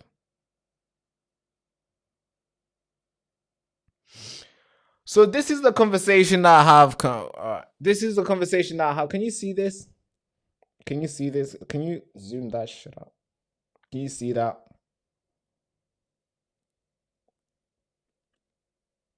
Can you see that? Say yes if you can see it. So I texted one of my team, if you can see it. Do you guys know what did he say? Did you see that? Could you read it? Could you write it down if you seen what he said? It was a quick text. What did you see? What did you see? What did I say to her? So I sent this to one of my texts. I said, "Go Max." And this is after we had a conversation about the censorship and how like YouTube, and obviously after we had an argument with YouTube online. And I said, "Go Max," right? Go Max. And of course, what that means is that, hey, we're gonna double down. I know we just had an argument with YouTube, but we're gonna double down, all right? We're not gonna cower it away. We're not gonna close the store and say and turn the thing around and say store is closed. No, we're gonna keep the door open now. We're gonna expand. We're gonna get in debt, and we're gonna invest more, and we're gonna put more video. Yeah, it says go Max. And guess what? That's what we did, and that's what we're doing. So consistency is required. And when you look at all the warriors who fought in every single battle, regardless of what war it was, every single battle they fought, the consistency was there. They dodged the bullet. They still need to stand and keep marching through. You know, a bullet, somebody's about to throw a grenade at them. They dodged it. They're like, huh? You know, the grenade just goes somewhere. Or maybe sometimes they catch the grenade and throw it back. That's what warriors do.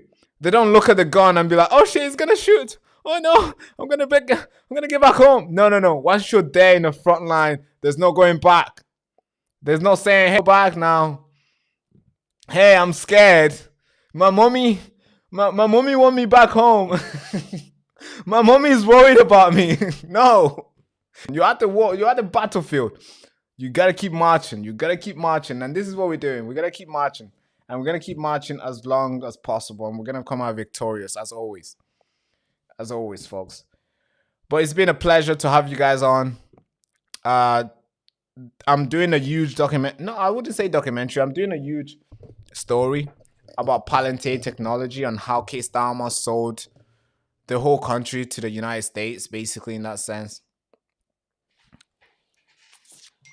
Somebody says you're not making this any easier. That's right. Maybe I get myself in trouble, right? Maybe I get myself in trouble the way I talk. Maybe I should be a little bit discreet about my plan and my mission against YouTube. But hey, we beat them before. They demonetized this channel. We worked hard, we raised money, and we fought them and we won. And then obviously they monetized it. Now it looks like the battle is still on. So guess what? I do my aura farming. I'm gonna do my aura, right? I'm gonna talk my way into it. I'm gonna talk my way into victory, I guess. Because this is what I do. I come here on the live show and present the stories to you, and I need to talk for me to do that. So I'm not gonna cower away from talking. That's the only weapon they fear. That's why they're trying to gag us. They're trying to pull us back into our place, in a sense, where they try to make sure everybody can talk about stuff that happens. No, I'm sorry. My mouth is open. I'm going to keep talking about it. Even if one person will tune in, I'll keep talking. I know True Finder will tune in. I know Jenny will tune in. They're going to moderate themselves. Isn't that right, girls? Sick, right? So, yeah, it's going to be freaking cool. It's going to be freaking cool. But, yeah, we will succeed for sure.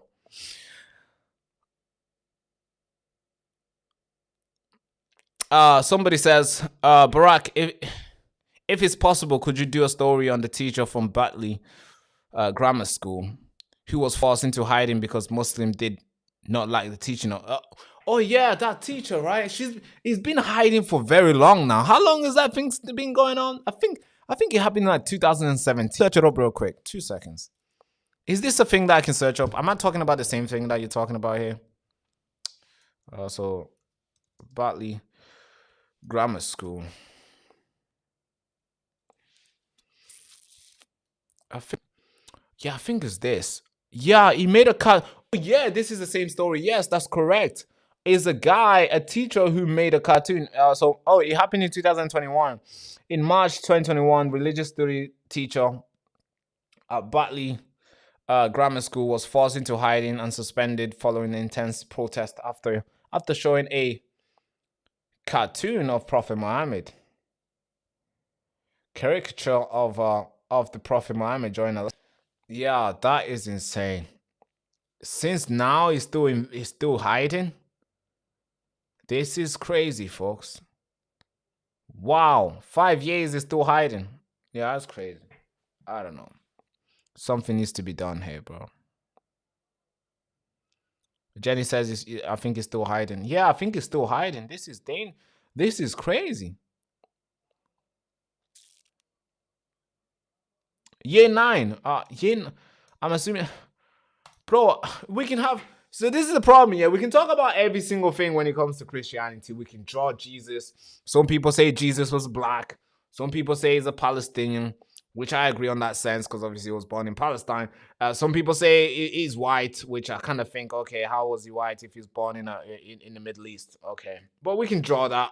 Some people say he's a Hindu. You know, we can draw a character of Jesus in some of our outfits.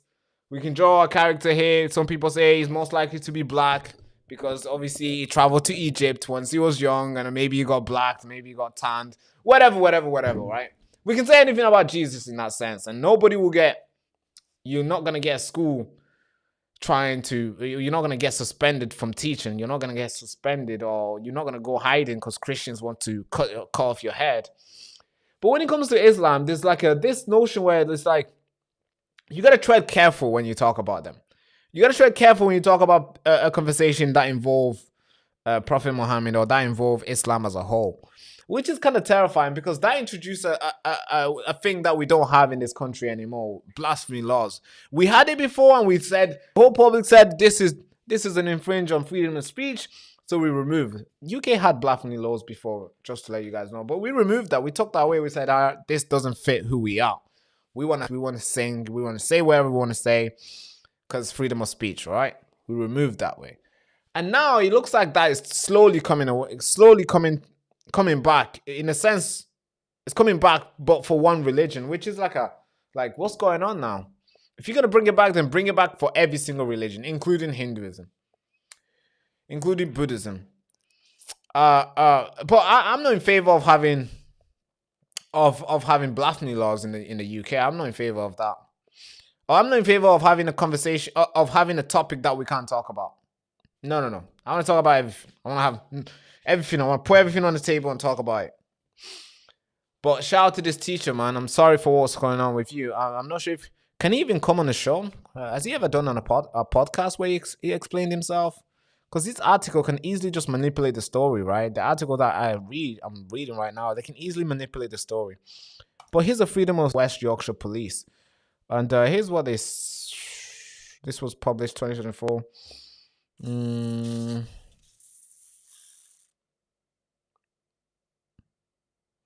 All right, this is a big thing. I'll definitely, yeah, if you want a story on this, I'll do a story on this. We can dig deeper.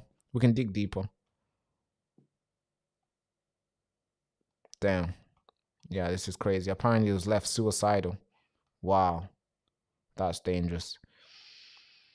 Wow, a teacher driven into hiding in fear for his life was totally and utterly failed by the government, advisor said. After a review into social cohesion in England found he was let down by school and council and police force admit a blasphemy lesson, bro. Yeah, of course, this is blasphemy. They're trying to teach him a lesson. They taught everybody a lesson. I swear this school is in... I thought this school was in Manchester, but I'm talking about different school here.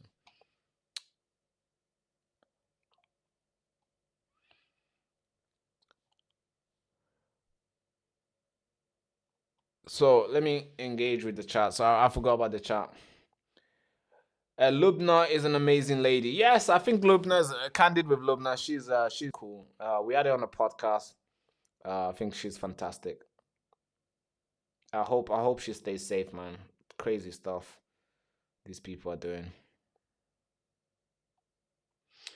So somebody asked, Barak, do you eat cheese and toast? You see, I'm one of those guys who, whenever I start eating something, I always eat it all the time. I'm like that guy that if I start eating something, I will just keep eating all the time. I'm gonna eat the same thing all the time. And this place, I wasn't making toast, cheese. I wasn't making toast stuff, or I think I relied on going to breakfast shops and ordering stuff there, and eat my breakfast in there because I don't have to do it myself. So I go to the nearest breakfast store. There's plenty of breakfast store here where I live. So I go there early morning before anything gets done. I order my same stuff. The English, the full English, you know what I mean? The full English with water. And I'll do that all the time until I decided, okay, I'm gonna start making toast at home. And then it became a thing where I was just making toast every single time because it was an easy thing to do, especially I work from home. I do everything at home. So everything I did was literally just make the toaster. Since it was the easy thing to make tea and toaster, done. Lunch, breakfast, dinner, and done. Until I think maybe last 2 months, I've not had any toast. I've not had English breakfast. I've not had anything to do with breakfast because I just stopped. So when I start something, I just keep having the same thing. And this time, I've started eating Chinese food. And folks, if you see my bin, it's just takeaway Chinese food. Takeaway Chinese. Actually, after this live, I'm about to order a Chinese. So, folks, this is it now. And soon I'm going to find another food I want to start eating. And it's like I'm not good at changing stuff of having this on Monday, having this on Tuesday, or maybe having this in the morning and having this in the afternoon. I just find one thing. I think I don't like having a lot of options. I don't know if you guys have. I don't like having too much options when it comes to like eating, sleeping, dressing. I like to eliminate those as quick. I want to just make it as minimal as possible. So I want to wake up, whatever is there, I want to put it on and get back to work.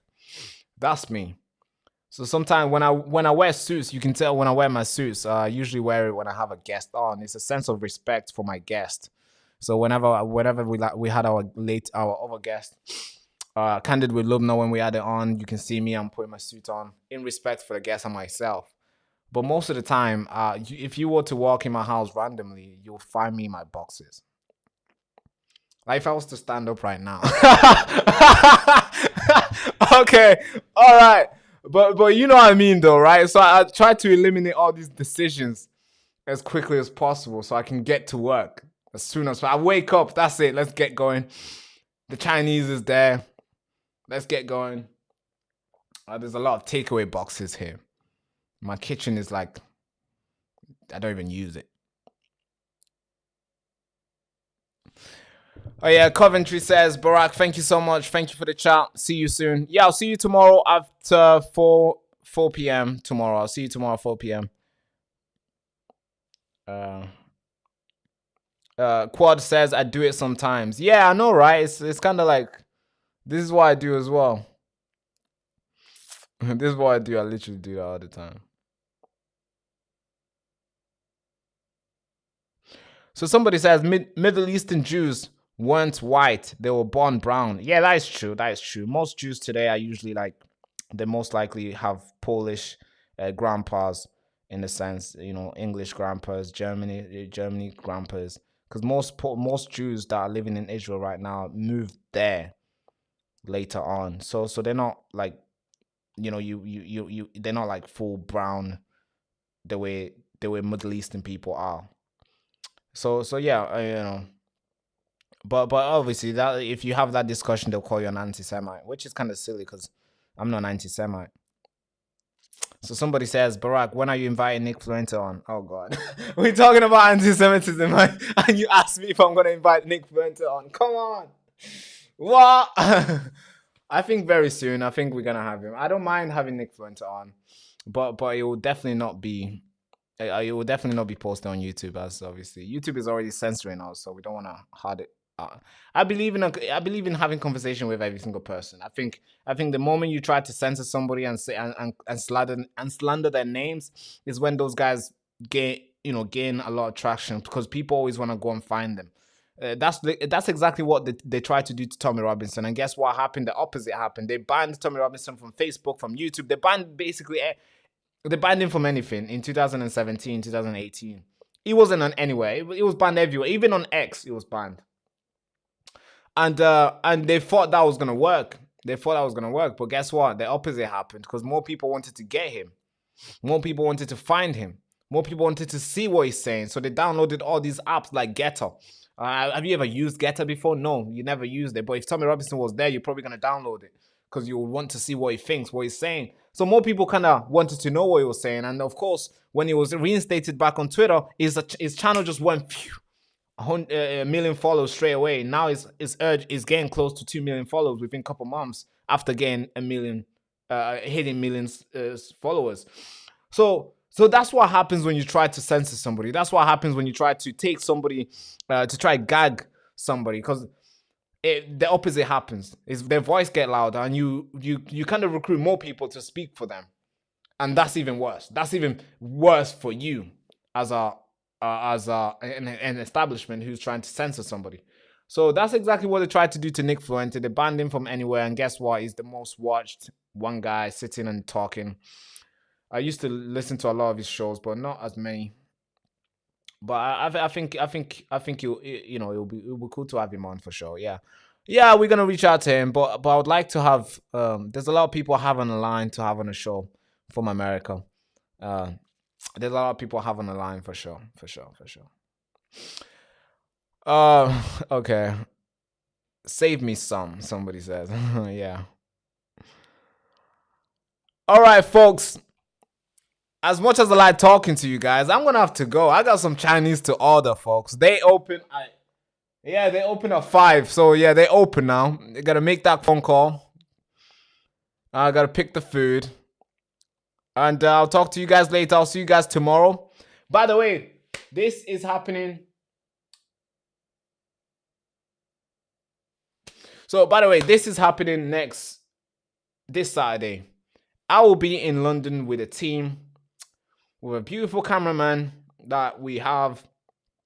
We'll be out there, of course, with the team. I can't disclose how many people I'll be with, but I'll be there with my team. We're gonna be with Tommy Robinson and Ben Habib and Nick Batley, Sarah White. We're gonna have fun. We're gonna have fun. All right. So tune into the live stream. You're gonna see every single thing uncensored.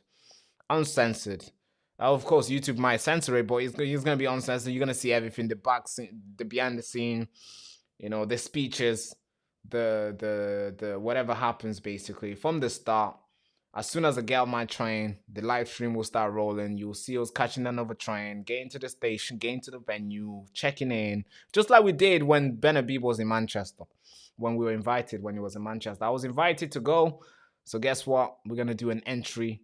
We're gonna do a good exclusive, podcasting. Live stream. So you're gonna see a lot of stuff than you will compared to people who bought tickets. Not to glamorize the invitation. I respect the people who have invited me. I really do. So I do not want to brag about it. I think I got there because of you guys. You guys have done a lot. You guys have supported the channel, and that's why we are known now to the point where we are being invited to events like this. So I want to say thank you to you guys. So you guys deserve to see every single thing I see. You guys will see as well. So tune into the live show from 11 o'clock on Saturday. 11 o'clock on Saturday, the live show. Well, the event will start at 1 o'clock, but the live stream will start at 11 o'clock. So you're going to see a lot behind the scenes, folks. You're going to see a lot behind the scenes. So tune in. All right, that's Saturday from 11 o'clock to whenever it finishes. Actually, when does it finish? I think it finishes around 5 o'clock. So we're going to go on till 5. Hold on. Let me check the chat. 2 seconds, folks. Let me check the chat here. Oh, God. When was this? This was...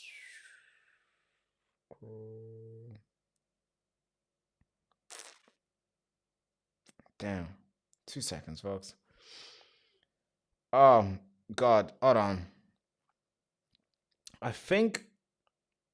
Let me find the chat. I got so many people texting me. By the way, what do you think? No, I can't tell you this. But I'm doing a good collab next week.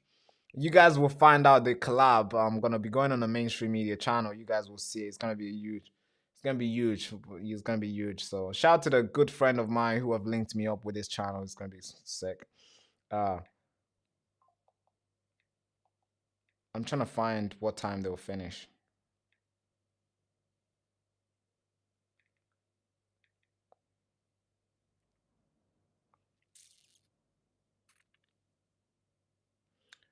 So, what time will they finish?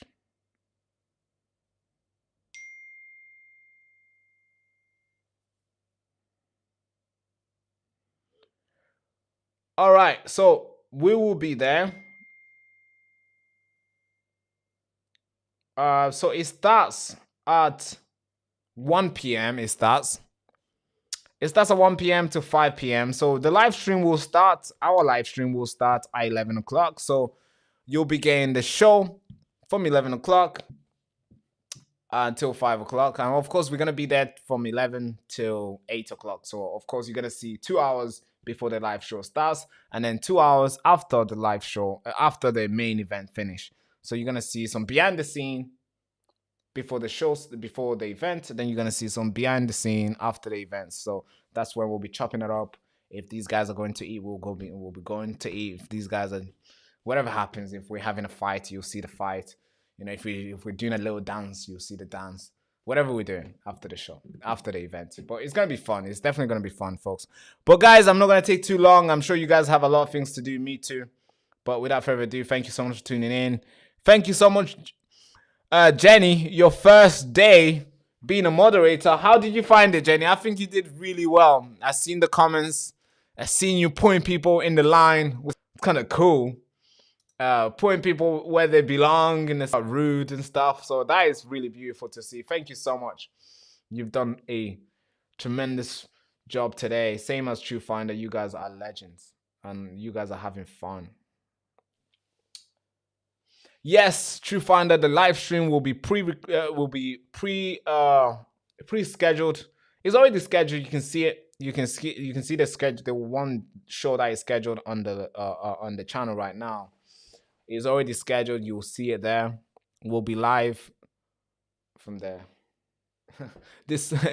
So Ian says, have a dance battle. Yeah, imagine having Ben Habib and Tommy Robinson having a dance battle. That would be really fun, right? Would you like to have that?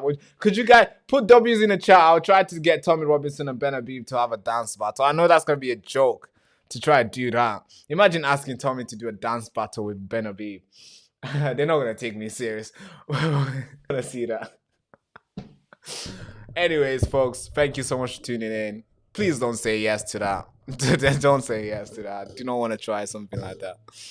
But yeah, had a bit hand to the head salute to Jenny and True Finder and Barack and all the chatters. Yes, that's right. Hand to the head salute to all of you guys. But folks, bye. Thank you so much, folks. Thank you. Somebody put W's. No, Quad, we're not doing that, Quad. We're not gonna do that. We're not gonna ask them to do we're not gonna do that. We're not gonna do that. All right. Bye, folks. Bye now. They tried to erase the signal. They pulled the plug, demonetized, censored, shadow banned. That's what it does. But the truth, my friend, will always find the frequency. I call this Operation Airwave because I'm not just back. I'm broadcasting from ruined. But this time, the airwaves is mine. And this time, it's uncensored. I watched them strip everything that we built. No warning, no explanation, silence, just taking everything away. 300 plus videos, deleted, all gone. And if you think this is about community guidelines, you've been paying attention. This is a war. This is a digital gulag dressed in a terms of service type of way. They want us gone because we're saying things that they don't like. Maybe we're asking questions because we don't like the questions we're asking. Or maybe we refuse to play nice in this echo chamber that we're in. They first hit me with the algorithm, the video's not getting enough views. Then they hit me with the monetization. Well, no money for you. But guess what? They forgot to hit my will. That'll be enough. It's gonna cave and it's gonna run away. But guess what I did? I rebuilt, I rewired, I learned the game behind the curtains and see how they operate. I'm not just back. We're launching Operation Airwave Liberation. No filters, no masters, just signals. The signal they tried to block, but this time is very strong. The wind can't even penetrate through this. This, my friend, isn't just about me. It's about all of us. Every single voice that's been cancelled, clipped and used in a wrong way by the media. From now on moving forward, I'm not just creating content anymore. I'm sorry. I'm building a resistance. On camera, off grid, and above the algorithm. And if you are watching this, you are the resistance. This channel isn't just a platform. This is a broadcast tower for the truth. I'm glad I'm back.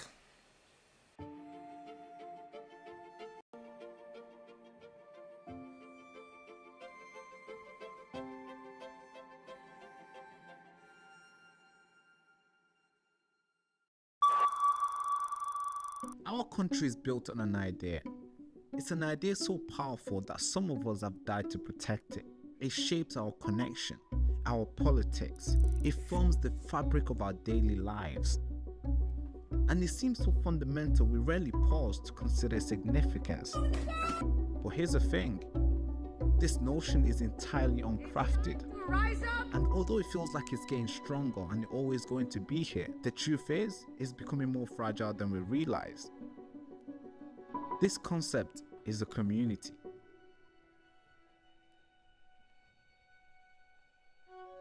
It's built when people with shared interests, value and goals come together, interact regularly, support each other and work active, creating a sense of belonging within the group. That's called a community. You are not just a person who happens to live in Manchester. You are Mancunian, or Londoner, or Brummy, or Scouts. With what our leaders are doing, we are slowly losing this community. So let's stop for a moment to learn why this idea has existed forever and how it got us here. Because once you do, it makes sense why we should keep this concept alive. So help me build this community.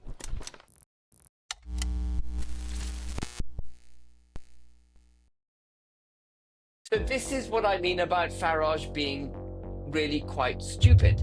He doesn't think straight. He hasn't thought it through. And he hasn't thought it through because he doesn't really grasp the problem. What is? Let me give you a really good example. Ben Habib is not your typical politician. Born in Karachi, raised in Britain, And educated at Cambridge. he first made his mark in the world of finance and property investment, building First Property Group into a successful business. But his story didn't stop in the boardroom. In 2019, he stepped into politics as a member of the European Parliament, fighting for Brexit and Britain's sovereignty. Right, I don't know how much you want to know about this, Baraka, but I nearly died actually. I suffer from and I had pneumonia, and I've got clear memory of the hospital room, and it was a peculiar 2-year period, in my life, with schools being closed for protracted periods because the army was taking over. There were, gunshots regularly in the streets and so on. And my parents thought that was enough, which is why they got me, my sister, and my brother out of the country all at the same time. It has got a lot to do with Nigel Farage, but not because I'm out to Farage. It's because Nigel Farage is hopeless. He holds no hope for this country. He's a man without a political philosophy, and he doesn't recognize accurately the threats this country's facing. And even if he did recognize the threats the country's facing, he doesn't have the courage to call them out. And even if he had the courage to call them out, he hasn't got the brain power and the people around him capable of resolving the problems. Farage is an empty vessel. How will you stop Islam from taking over? This is such a big question, but we need a multiplicity of different things to change. What is that going to be? You do a number of things. First of all, What? There's no way you're going to be able to do that. Well, look, let me give you a really good example.